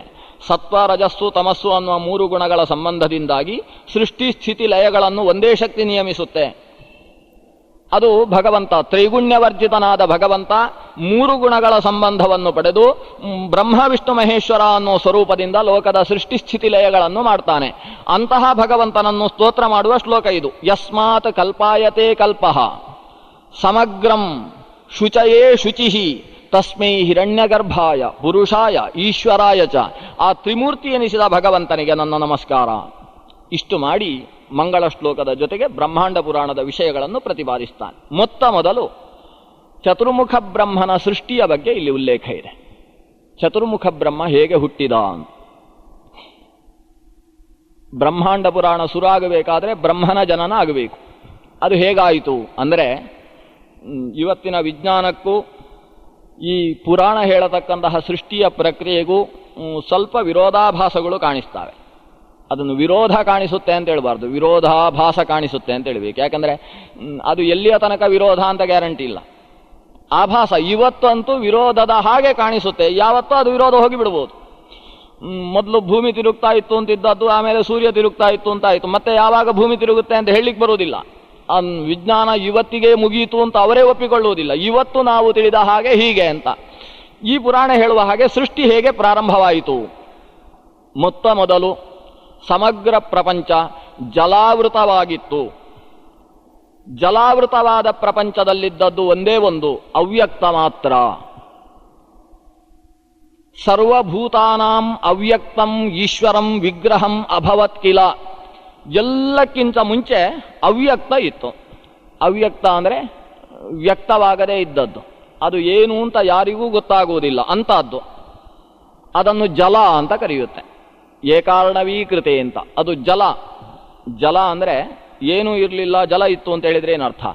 ಅಥವಾ ಜಲವು ಅವ್ಯಕ್ತವಾಗುವುದು ಹೇಗೆ ಸಾಧ್ಯ? ಅದರಿಂದ ಜಲ ಅನ್ನುವುದಕ್ಕೆ ಜಡ ಅಂತ ಅರ್ಥ. ಸಂಸ್ಕೃತದಲ್ಲಿ ಜಲ ಅಂದರೂ ಜಡ ಅಂದರೂ ಒಂದೇ. ದಲಯೋರ ಭೇದ ಅಂತ. ದ ಲ ಇದನ್ನು ಸಮಾನಾರ್ಥದಲ್ಲಿ ಸಂಸ್ಕೃತ ಬಳಸ್ತದೆ. ಅದರಿಂದ ಈಡೆ ಅಂದರು, ಈಲೆ ಅಥವಾ ಈಳೆ ಅಂದರು ಅರ್ಥ ಒಂದೇ. ಜಲ ಅಂದರು ಜಡ ಅಂದರೂ ಅರ್ಥ ಒಂದೇ. ಜಡ ಇತ್ತು. ಜಡ ಅಂದರು ಅಚಿತ್ ಪ್ರಕೃತಿ ಅಂದರು, ಮುಂದೆ ಉಂಟಾಗತಕ್ಕಂತಹ ಸೃಷ್ಟಿಗೆ ಮೂಲ ಕಾರಣ ಅಂದರು ಅರ್ಥ ಒಂದೇ. ಆನಂತರ ಏನೇನು ಹುಟ್ಟುತ್ತೋ ಅದಕ್ಕೆ ಬೇಕಾದ ಮೂಲ ಪದಾರ್ಥ ಪ್ರಳಯ ಕಾಲದಲ್ಲಿತ್ತು, ಕಣ್ಣಿಗೆ ಕಾಣದೇ ಇರುವ ಸ್ಥಿತಿಯಲ್ಲಿ ಇತ್ತು. ಇವತ್ತು ವಿಜ್ಞಾನವೂ ಕೂಡ ಇದನ್ನು ಒಪ್ಪುತ್ತೆ. ಮೊತ್ತ ಮೊದಲು ಏನಿತ್ತು ಅಂದರೆ ಎಲ್ಲ ವಸ್ತುಗಳು ಕೂಡ ಅದು ಕಣ್ಣಿಗೆ ಕಾಣದೇ ಇರುವ ಸ್ಥಿತಿಯಲ್ಲಿ, ಅಂದರೆ ಆಟಮ್ಸ್ ಆಗಿತ್ತು. 2-4-5 ಸೇರಿದರೆ ಕಣ್ಣಿಗೆ ಕಾಣಿಸಬೇಕು. ಎಲ್ಲವೂ ಕೂಡ ಬಿಡಿ ಬಿಡಿಯಾಗಿತ್ತು ಅಂತ ಹೇಳಿದರೆ ಕಣ್ಣಿಗೆ ಕಾಣಿಸುವುದಿಲ್ಲ. ಅಂತಹ ಸ್ಥಿತಿಯಲ್ಲಿ ಅವ್ಯಕ್ತ ಅನ್ನುವ ಸ್ಥಿತಿಯಲ್ಲಿ ಸಮಗ್ರ ಪ್ರಪಂಚ ಇತ್ತು. ಹಾಗಾದರೆ ಇಲ್ಲದೇ ಇದ್ದದ್ದು ಆಮೇಲೆ ಹುಟ್ಟಿದ್ದಲ್ಲ. ಹುಟ್ಟಿದ್ದು ಯಾವುದು ಅಂದರೆ ಇದ್ದದ್ದೇ ಹುಟ್ಟಿದ್ದು. ನಾಸತೋ ವಿದ್ಯತೆ ಭಾವ ನಾ ಭಾವೋ ವಿದ್ಯತೆ ಸತಃ. ಯಾವುದು ಇರಲಿಲ್ಲವೋ ಅದು ಇರುವಾಗುವುದು ಸಾಧ್ಯ ಇಲ್ಲ, ಯಾವುದು ಇದೆಯೋ ಅದು ಇಲ್ಲವಾಗುವುದು ಸಾಧ್ಯ ಇಲ್ಲ. ಇದು ಶಾಸ್ತ್ರದ ಆದೇಶ. ಇಲ್ಲದೇ ಇದ್ದದ್ದು ಹುಟ್ಟುವುದು ಸಾಧ್ಯವೇ ಇಲ್ಲ. ಆದ್ದರಿಂದ ಹುಟ್ಟಿದ್ದು ಯಾವುದೋ ಅದೆಲ್ಲ ಹಿಂದೆ ಇದ್ದದ್ದೇ ಹುಟ್ಟಿದ್ದು. ಮತ್ತೇನಾದದ್ದು ಅಂದರೆ ಬೇರೆ ರೂಪದಲ್ಲಿದ್ದದ್ದು ಮತ್ತೊಂದು ರೂಪಕ್ಕೆ ಬಂತು. ಮೊದಲು ವಿರಳವಾಗಿ ಕಾಣಿಸದೇ ಇರುವ ಸ್ಥಿತಿಯಲ್ಲಿತ್ತು, ಕಾಣಿಸದೇ ಇರುವ ಸ್ಥಿತಿಯಲ್ಲಿದ್ದದ್ದು ಕಾಣುವ ಸ್ಥಿತಿಗೆ ಬಂತು. ಅವ್ಯಕ್ತವಾದದ್ದು ವ್ಯಕ್ತವಾದಾಗ ಅದಕ್ಕೆ ಸೃಷ್ಟಿ ಅಂತ ಕರೆದರು. ಮೊತ್ತ ಮೊದಲು ಅವ್ಯಕ್ತಂ ಅಭವತ್ ಕಿಲ.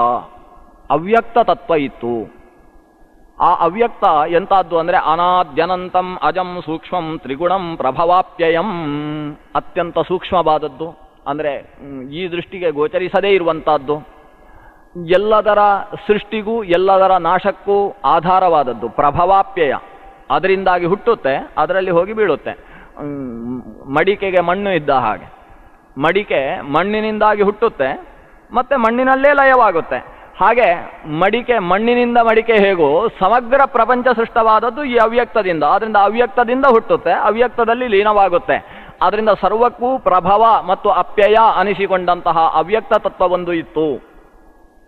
ಈ ಅವ್ಯಕ್ತ ತತ್ವದಿಂದ ವ್ಯಕ್ತ ಹುಟ್ಟಿತು. ಮೊದಲು ಹುಟ್ಟಿದ ವ್ಯಕ್ತಕ್ಕೆ ಹೆಸರು ಮಹತ್ತತ್ವ ಅಂತ ಹೆಸರು. ಏನೂ ಇಲ್ಲದೆ ಏನೂ ಕಾಣಿಸದೇ ಇರುವ ಸ್ಥಿತಿಯಿಂದ ಒಂದು ಸತ್ತ ಅನ್ನುವುದು ಉಳ್ಳ, ಅಂದರೆ ಕಾಣಿಕೆಯುಳ್ಳ, ಕಾಣಿಸಬಹುದಾದ ಒಂದು ವಸ್ತು ಹುಟ್ಟಿತು. ಅದಕ್ಕೆ ಮಹತ್ತತ್ವ ಅಂತ ಹೆಸರಾಯಿತು. ಇದಕ್ಕಿಂತ ಹಿಂದಿನ ಸ್ಥಿತಿ ನೋಡಿ, ಏನೂ ಕಾಣಿಸದೇ ಇರುವ ಸ್ಥಿತಿ ಇತ್ತು. ಏನೂ ಕಾಣಿಸದೇ ಇರುವ ಸ್ಥಿತಿ ಅನ್ನುವುದನ್ನು ಪುರಾಣ ತುಂಬ ಉದ್ದವಾಗಿ ಹೇಳುತ್ತೆ. ಅಲ್ಲಿ ತುಂಬ ಕತ್ತಲೆ ಇತ್ತು. ಎಷ್ಟು ಕತ್ತಲೆ ಅಂತೇಳಿದರೆ, ಅದು ಮಳೆಗಾಲದ ಮಧ್ಯರಾತ್ರಿಯಲ್ಲಿ ಭೋರ್ಗರೆಯುವ ಮಳೆಯ ಮಧ್ಯದಲ್ಲಿ ಒಂದು ಮಿಂಚು ಅದು ಎಷ್ಟು ದೊಡ್ಡ ಬೆಳಕಾಗಿ ಕಾಣಿಸುತ್ತೆ. ಅಂತಹ ಸ್ಥಿತಿಯಲ್ಲಿ ಮಿಂಚು ಇಲ್ಲದೆ ಇರುವ ಕಡುಗತ್ತಲೆ ಅಂತ ಹೇಳುತ್ತೆ. ಅಷ್ಟು ವಿವರಣೆ ಕೊಡುತ್ತೆ. ಅಂದರೆ ನಾವು ರಾತ್ರಿಯ ಮಧ್ಯದಲ್ಲಿ ಅಂತ ಹೇಳಿದರೆ ಎಲ್ಲ ಅರ್ಥ ಆಗೋದಿಲ್ಲ. ರಾತ್ರಿ ಅಂದರೆ ಚಂದ್ರ ಇರ್ತಾನೆ, ಬೆಳಕಿರುತ್ತೆ. ಬರೀ ಕತ್ತಲೆ ಅಂದರೆ ಏನು ಅಂತ ಅರ್ಥ ಆಗೋದಿಲ್ಲ. ಅದಕ್ಕೋಸ್ಕರ ಪುರಾಣ ಹೇಳುವುದು ಅದು ಮಳೆಗಾಲದ ರಾತ್ರಿ ಅಂತೆ. ಉಡುಪಿಯವರಿಗೆ ಸ್ಪಷ್ಟ ಗೊತ್ತಾಗುವುದು, ಮಳೆಗಾಲದ ರಾತ್ರಿ. ಅದರಲ್ಲಿ ಮಧ್ಯರಾತ್ರಿ ಅಂದರೆ ಎಲ್ಲರೂ ದೀಪವನ್ನು ಆರಿಸಿದ್ದಾರೆ, ಭಾರಿ ರಾತ್ರಿ, ಆದ್ರಿಂದ ಕರೆಂಟು ಹೋಗಿರುತ್ತೆ, ಆ ಹೊತ್ತಿಗೆ ಮಿಂಚು ಇಲ್ಲ. ಆ ಸ್ಥಿತಿಯಲ್ಲಿ ಏನು ಕತ್ತಲೆ ಇರುತ್ತೋ ಅದು ಭೋರ್ಗರೆಯುವ ಮಳೆಯ ಮಧ್ಯ ರಾತ್ರಿಯ ಕಾಲ, ಇಡೀ ಮೇಘಾಚ್ಛಾದಿತವಾದ ಕಾಲದಲ್ಲಿರುವ ರಾತ್ರಿಯ ಹಾಗೆ ಗಾಢಾಂಧ ತಮಸ್ಸಿನಿಂದ ಕೂಡಿದ ಕಾಲ ಅದು. ಆ ಕಾಲದಲ್ಲಿ ಅವ್ಯಕ್ತ ತತ್ವ ಮಾತ್ರ ಇದೆ. ಈ ಅವ್ಯಕ್ತ ತತ್ವವನ್ನು ಪುರುಷ ಅಂತಕ್ಕಂತಹ ದೇವ ಆಲಿಂಗಿಸಿಕೊಂಡು ನಿದ್ದೆ ಮಾಡ್ತಾ ಇದ್ದಾನೆ. ಇಷ್ಟರಲ್ಲಿ ಒಂದು ಸುವರ್ಣಾತ್ಮಕವಾದ ಪತ್ರ ಆ ಜಲರಾಶಿಯಲ್ಲಿ ತೇಲ್ತಾ ಇದೆ. ಜಲರಾಶಿ ಅಂದರೆ ಜಡರಾಶಿ. ಈ ಜಡರಾಶಿಯ ಮೇಲೆ ಒಂದು ಸುವರ್ಣಾತ್ಮಕವಾದ ಪತ್ರ ತೇಲ್ತಾ ಇದೆ. ಆ ತೇಲ್ತಾ ಇರತಕ್ಕಂತಹ ಪತ್ರದಲ್ಲಿ ಸಹಸ್ರಬಾಹು ಎನಿಸಿದ ಭಗವಂತ ಚಿಕ್ಕ ಸ್ವರೂಪದಲ್ಲಿ ಮಲಗಿದ್ದಾನೆ. ಆತ ಈ ಅವ್ಯಕ್ತ ತತ್ವವನ್ನು ಆಲಿಂಗಿಸಿಕೊಂಡಿರತಕ್ಕಂತಹ ಸ್ಥಿತಿಯಲ್ಲಿ ಆತನಿಗೆ ಈ ತ್ರಿಗುಣದಿಂದ ಏನನ್ನಾದರೂ ಹುಟ್ಟಿಸಬೇಕು ಅಂತ ಅನ್ನಿಸಿತು. ಅನ್ನಿಸಿದ ಕಾಲಕ್ಕೆ ಸರಿಯಾಗಿ ಮಹತ್ತತ್ವದ ಸೃಷ್ಟಿಯಾಯಿತು. ಇದು ಪುರಾಣದ ಭಾಷೆಯಲ್ಲಿ ನಾನು ಹೇಳಿದ್ದು, ಹೆಚ್ಚು ಅರ್ಥ ಆಗಿರ್ಲಿಕ್ಕಿಲ್ಲ. ಏನೋ ಸುವರ್ಣಾತ್ಮಕ ಎಲೆ, ಸುವರ್ಣಾತ್ಮಕ ಎಲೆ ಅಂದರೆ ಬಂಗಾರದ ಎಲೆ ಅಲ್ಲಿ ತೇಲ್ತಾ ಇತ್ತು. ನಾವು ಕೇಳಿದ್ದೇನು ಅಂದರೆ ಆಲದ ಎಲೆ ತೇಲ್ತಾ ಇತ್ತು ಅಂತ ಕೇಳಿದ್ದೇವೆ. ವಟಸ್ಯ ಪತ್ರಸ್ಯ ಪುಟೇಶಯಾನಂ ಬಾಲಂ ಮುಕುಂದಂ ಮನಸಾಸ್ಮರಾಮಿ ಅಂತ. ವಟಪತ್ರ ಅಂದರೆ ಅದು ಒಂದು ಆಲದ ಎಲೆ, ಆಲದ ಎಲೆಯ ಮೇಲೆ ಭಗವಂತ ಮಲಗಿದ್ದ ಪ್ರಳಯ ಕಾಲದಲ್ಲಿ ಅಂತ. ಆದರೆ ಬ್ರಹ್ಮಾಂಡ ಹೇಳುತ್ತೆ ಸುವರ್ಣ ಪತ್ರದಲ್ಲಿ ಮಲಗಿದ್ದ. ಸುವರ್ಣ ಪತ್ರ ಅಂದರೂ ಬಹುಶಃ ಆಲದ ಎಲೆ ಇರಬೇಕು. ಯಾಕಂದ್ರೆ ಸುವರ್ಣ ಅಂದರೆ ಒಳ್ಳೆಯ ಬಣ್ಣ ಅಂತ ಅರ್ಥ. ವರ್ಣ ಅಂದರೆ ಬಣ್ಣ. ಆಲದ ಎಲೆ ಹಸಿರು ಬಣ್ಣ, ಅತ್ಯಂತ ಸುಂದರವಾದ ಬಣ್ಣ. ಅದರಿಂದ ಒಳ್ಳೆಯ ಬಣ್ಣದ ಎಲೆಯ ಮೇಲೆ ಭಗವಂತ ಮಲಗಿದ್ದ. ಆದರೆ ಆಗದ ಆ ಆಲದ ಮರ ಮೊದಲೇ ಸೃಷ್ಟಿಯಾಗಿತ್ತು ಅಂತ ಪ್ರಶ್ನೆ ಬರುತ್ತೆ. ಆಗ ಇನ್ನೂ ಸೃಷ್ಟಿ ಚತುರ್ಮುಖ ಬ್ರಹ್ಮನ ಸೃಷ್ಟಿಯೇ ಆಗದೇ ಇರುವ ಸ್ಥಿತಿಯಲ್ಲಿ ಆಲದ ಎಲೆ ಆ ಜಲರಾಶಿಯ ಮೇಲೆ ಹೇಗೆ ಬಂತು? ಅದು ಆಲದ ಎಲೆ ಸೃಷ್ಟಿಯಾಗಬೇಕಾದ್ರೆ ಒಂದು ಆಲದ ಮರ ಬೇಕಲ್ಲ, ಆಲದ ಮರಕ್ಕೆ ಬೀಜ ಎಲ್ಲಿಂದ ಅಂತ ಎಲ್ಲ ಪ್ರಶ್ನೆಗಳು ಶುರುವಾಗ್ತವೆ. ಅದಕ್ಕೋಸ್ಕರ ಆಲದ ಎಲೆ ಅಂತ ಅವರು ಹೇಳಲೇ ಇಲ್ಲ, ಅವರು ಸುವರ್ಣಾತ್ಮಕ ಪತ್ರ ಅಂತ ಹೇಳಿಬಿಟ್ರು. ಅಂದರೆ ಆಲದ ಎಲೆ ಅಂತ ಸುಮ್ಮನೆ ನಾವು ಕನ್ನಡದಲ್ಲಿ ಬಳಸುವುದು. ಆಲದ ಎಲೆಯ ಮೇಲೆ ಮಲಗಿದ ಶಿಶುವೆ ಅಂತ ದಾಸರು ಹೇಳಿದಾಗ ಖುಷಿ ಆಗುತ್ತೆ. ಆದರೆ ಶಾಸ್ತ್ರ ವಟಪತ್ರ ಅಂತ ಹೇಳುತ್ತೆ, ಅಥವಾ ಸುವರ್ಣಾತ್ಮಕ ಪತ್ರ ಅಂತ ಹೇಳುತ್ತೆ. ಅಲ್ಲಿ ಸುವರ್ಣಾತ್ಮಕ ಪತ್ರ ಅಂದ್ರೆ ಏನು? ಅದು ಲಕ್ಷ್ಮೀದೇವಿಯೇ ಎಲೆಯಾಗಿರ್ತಾಳೆ. ಸೃಷ್ಟಿಗಿಂತ ಪೂರ್ವದಲ್ಲಿ ಲಕ್ಷ್ಮಿ ಮತ್ತು ನಾರಾಯಣ ಎರಡು ಶಕ್ತಿಗಳಿರ್ತಾಳೆ. ಲಕ್ಷ್ಮಿಗೆ ಅಜ ಅಂತ ಹೆಸರು, ನಾರಾಯಣನಿಗೆ ಅಜ ಅಂತ ಹೆಸರು. ಈ ಅಜ ಮತ್ತು ಅಜ ಇವೆರಡೂ ಕೂಡ ಸೃಷ್ಟಿಯ ಪೂರ್ವದಲ್ಲಿ ಇರ್ತಕ್ಕಂಥದ್ದು. ಆ ಅಜ ಅಂದರೆ ಲಕ್ಷ್ಮೀದೇವಿಯೇ ತ್ರಿಗುಣಾತ್ಮಗಳಾಗಿರ್ತಾಳೆ. ಅವಳು ಸತ್ವ, ರಜಸ್ಸು, ತಮಸ್ಸು ಅನ್ನುವ ಮೂರು ಗುಣಗಳಿಗೆ ಅಭಿಮಾನಿನಿಯಾಗಿ ಶ್ರೀ ಭೂ ದುರ್ಗಾ ಅನ್ನುವ ಮೂರು ಸ್ವರೂಪದಿಂದ ಇರ್ತಾಳೆ. ಈ ಶ್ರೀ ಭೂ ದುರ್ಗಾತ್ಮಕವಾದ ಲಕ್ಷ್ಮಿಯ ಸ್ವರೂಪಕ್ಕೆ ಸುವರ್ಣ ಅಂತ ಹೆಸರು. ಸುವರ್ಣ ಅಂದರೆ ಒಳ್ಳೆಯ ಬಣ್ಣ. ಅದು ಕಪ್ಪು, ಬಿಳಿ ಮತ್ತು ಕೆಂಪು. ಅಜಾಮೇಕಾಂ ಲೋಹಿತ ಶುಕ್ಲ ಕೃಷ್ಣಾಂ ಬಕ್ವೀಂ ಪ್ರಜಾ ಜನಯಂತೀಗಂ ಸ್ವರೂಪಾ ಅಂತ ಉಪನಿಷತ್ತು ಹೇಳುತ್ತೆ. ಲೋಹಿತ, ಶುಕ್ಲ, ಕೃಷ್ಣ ಅನಿಸುವ ಅಜ. ಲೋಹಿತ ಅಂದರೆ ಕೆಂಪು ಅಂದರೆ ರಜೋಗುಣ, ಶುಕ್ಲ ಅಂದರೆ ಬಿಳಿ ಅಂದರೆ ಸತ್ವಗುಣ, ಕೃಷ್ಣ ಅಂದರೆ ಕಪ್ಪು ಅಂದರೆ ತಮೋಗುಣ. ಹೀಗೆ ಸತ್ವರಜಸ್ತಮಸ್ಸು ಅನ್ನುವ ಮೂರು ಗುಣಗಳಿಗೆ ಅಭಿಮಾನಿನಿಯಾದಂತಹ ಲಕ್ಷ್ಮೀದೇವಿ ಸುವರ್ಣ ಅಂದರೆ ಒಳ್ಳೆಯ ಬಣ್ಣ, ಕಪ್ಪು, ಕೆಂಪು, ಬಿಳಿ ಅನ್ನುವ ಶಬ್ದಗಳಿಂದ ಪ್ರತಿಪಾದ್ಯಳಾಗಿರ್ತಾಳೆ. ಆ ಲಕ್ಷ್ಮೀದೇವಿಯೇ ಆದ ಹಾಸಿಗೆಯ ಮೇಲೆ ಭಗವಂತ ಮಲಗಿರ್ತಾನೆ. ಅದು ಅವ್ಯಕ್ತ ತತ್ವವನ್ನು ಭಗವಂತ ಆಲಿಂಗಿಸಿಕೊಂಡಿದ್ದಾನೆ ಅಂದರೂ, ಸುವರ್ಣಾತ್ಮಕ ಪತ್ರದಲ್ಲಿ ಭಗವಂತ ಮಲಗಿದ್ದಾನೆ ಅಂದರೂ ಅರ್ಥ ಒಂದೇ. ಇವರಿಬ್ಬರ ದಾಂಪತ್ಯದಿಂದ ಮೊದಲ ಸೃಷ್ಟಿ ಅವ್ಯಕ್ತದಿಂದ ವ್ಯಕ್ತ ಸೃಷ್ಟಿ. ಅದಕ್ಕೆ ಮಹತ್ತತ್ವ ಅಂತ ಹೆಸರು. ವಸ್ತುತಃ ಮಹತ್ತತ್ವ ಭಾರೀ ದೊಡ್ಡ ತತ್ವ ಅಲ್ಲ. ಶಬ್ದ ಕೇಳಿದಾಗ ಮಹತ್ತತ್ವ ಅಂದರೆ ಭಾರೀ ದೊಡ್ಡ ತತ್ವ ಅಂತ ಅನಿಸುತ್ತೆ. ಆದರೆ ಅತ್ಯಂತ ಸೂಕ್ಷ್ಮ. ಸೂಕ್ಷ್ಮದರ್ಶಕ ಇಟ್ಟರೆ ಕಾಣಿಸದೇ ಇರುವಷ್ಟು ಸೂಕ್ಷ್ಮ. ಒಂದು ಕುದುರೆಯ ತುದಿಯ ಬಾಲದ ತುದಿಯ ಒಂದು ರೋಮವನ್ನು ಕತ್ತರಿಸಿ ಅದನ್ನು ನೇರವಾಗಿ 100 ತುಂಡು ಮಾಡಿದರೆ ಕಣ್ಣಿಗೆ ಕಾಣಿಸದೇ ಇರುವ ತುಂಡು ಸಿಗುತ್ತಲ್ಲ, ಅಷ್ಟು ಸೂಕ್ಷ್ಮವಾದ ತತ್ವ ಮಹತ್ತತ್ವ. ಆದರೆ ಅದಕ್ಕೆ ಮಹತ್ತತ್ವ ಅಂತ ಹೆಸರು. ಯಾಕೆಂದರೆ ಅವ್ಯಕ್ತ ತತ್ವಕ್ಕಿಂತ ದೊಡ್ಡದು. ಮಹತ್ ಒಂದು ಅಣು, ಆ ಅಣುವಿನ ಜೊತೆಗೆ 3 ಅಣು ಸೇರಿದರೆ ಎಷ್ಟೋ ಅಷ್ಟು ದೊಡ್ಡದು. ಅದು ಅಣುವಿಗಿಂತ ದೊಡ್ಡದು, ಆದ್ರಿಂದ ತ್ರಿಣುಕವನ್ನು ಮಹತ್ವ ಅಂತ ಕರೆದರು. ಅದರಿಂದ ಮೊದಲು ಸೃಷ್ಟವಾದ ದೊಡ್ಡ ವಸ್ತು ಆದ್ರಿಂದ ಅದನ್ನು ಮಹತ್ತತ್ವ ಅಂತ ಕರೆದ್ರು. ವಸ್ತುತಃ ಅಹಂಕಾರ ತತ್ವಾದಿಗಳಿಗಿಂತ ಚಿಕ್ಕದಾದ ತತ್ವ. ಏನು ಮಹತ್ತತ್ವ ಅಂದ್ರೆ ಸೃಷ್ಟಿಯಲ್ಲಿ ಜೀವ ಆಮೇಲೆ ಶರೀರವನ್ನು ಪಡಿಬೇಕು, ಶರೀರದ ಮೂಲಕ ನಾನಾ ಕರ್ಮವನ್ನು ಮಾಡಬೇಕು. ಆದರೆ ಇಷ್ಟೆಲ್ಲ ಆಗಬೇಕಾದ್ರೆ ಅವನಿಗೆ 5 ಇಂದ್ರಿಯಗಳು ಬೇಕು. ಆ 5 ಇಂದ್ರಿಯಗಳಿಂದ ತಿಳಿಯುವುದಕ್ಕೆ ಬೇಕಾದ ಪಂಚ ತನ್ಮಾತ್ರೆಗಳು, ಕಣ್ಣಿನಿಂದ ಕಾಣುವುದಕ್ಕೆ ರೂಪ, ನಾಲಿಗೆಯಿಂದ ರುಚಿ ಮಾಡುವುದಕ್ಕೆ ರುಚಿ ರಸ, ತಗಲಿನಿಂದ ಮುಟ್ಟುವುದಕ್ಕೆ ಒಂದು ಸ್ಪರ್ಶಕ್ಕೆ ಆಧಾರವಾದ ವಸ್ತು. ಹೀಗೆ ರೂಪರಸಗಂಧ ಸ್ಪರ್ಶ ಶಬ್ದಗಳು ಬೇಕು, ಪಂಚ ಇಂದ್ರಿಯಗಳು ಬೇಕು, ಇಂದ್ರಿಯಗಳ ಜೊತೆಗೆ ಮನಸ್ಸು ಬೇಕು, ಮನಸ್ಸು ಇಂದ್ರಿಯ ಮತ್ತು ಅದಕ್ಕೆ ಬೇಕಾದ ವಸ್ತು ಇಷ್ಟು ಇದ್ದರೂ ಕೂಡ ಮನುಷ್ಯನಿಗೆ ಜ್ಞಾನ ಬರುವುದಿಲ್ಲ. ಯಾವಾಗ ಅಂದ್ರೆ ಈ ಪ್ರಾಣ ಇಲ್ಲದೆ ಹೋದ್ರೆ, ಶ್ವಾಸ, ಅವನು ಮೂರ್ಛಿತನಾಗಿ ಬಿದ್ದಿದ್ದಾನೆ ಅಂತಾದರೆ, ಅವನಿಗೆ ಬುದ್ಧಿ ಮತ್ತು ಸಂಕಲ್ಪ ಶಕ್ತಿ ಇವೆರಡೂ ಇಲ್ಲ ಅಂತಾದರೆ ಮನಸ್ಸು ಇದ್ರೂ ಕೂಡ ಜ್ಞಾನ ಬರುವುದಿಲ್ಲ.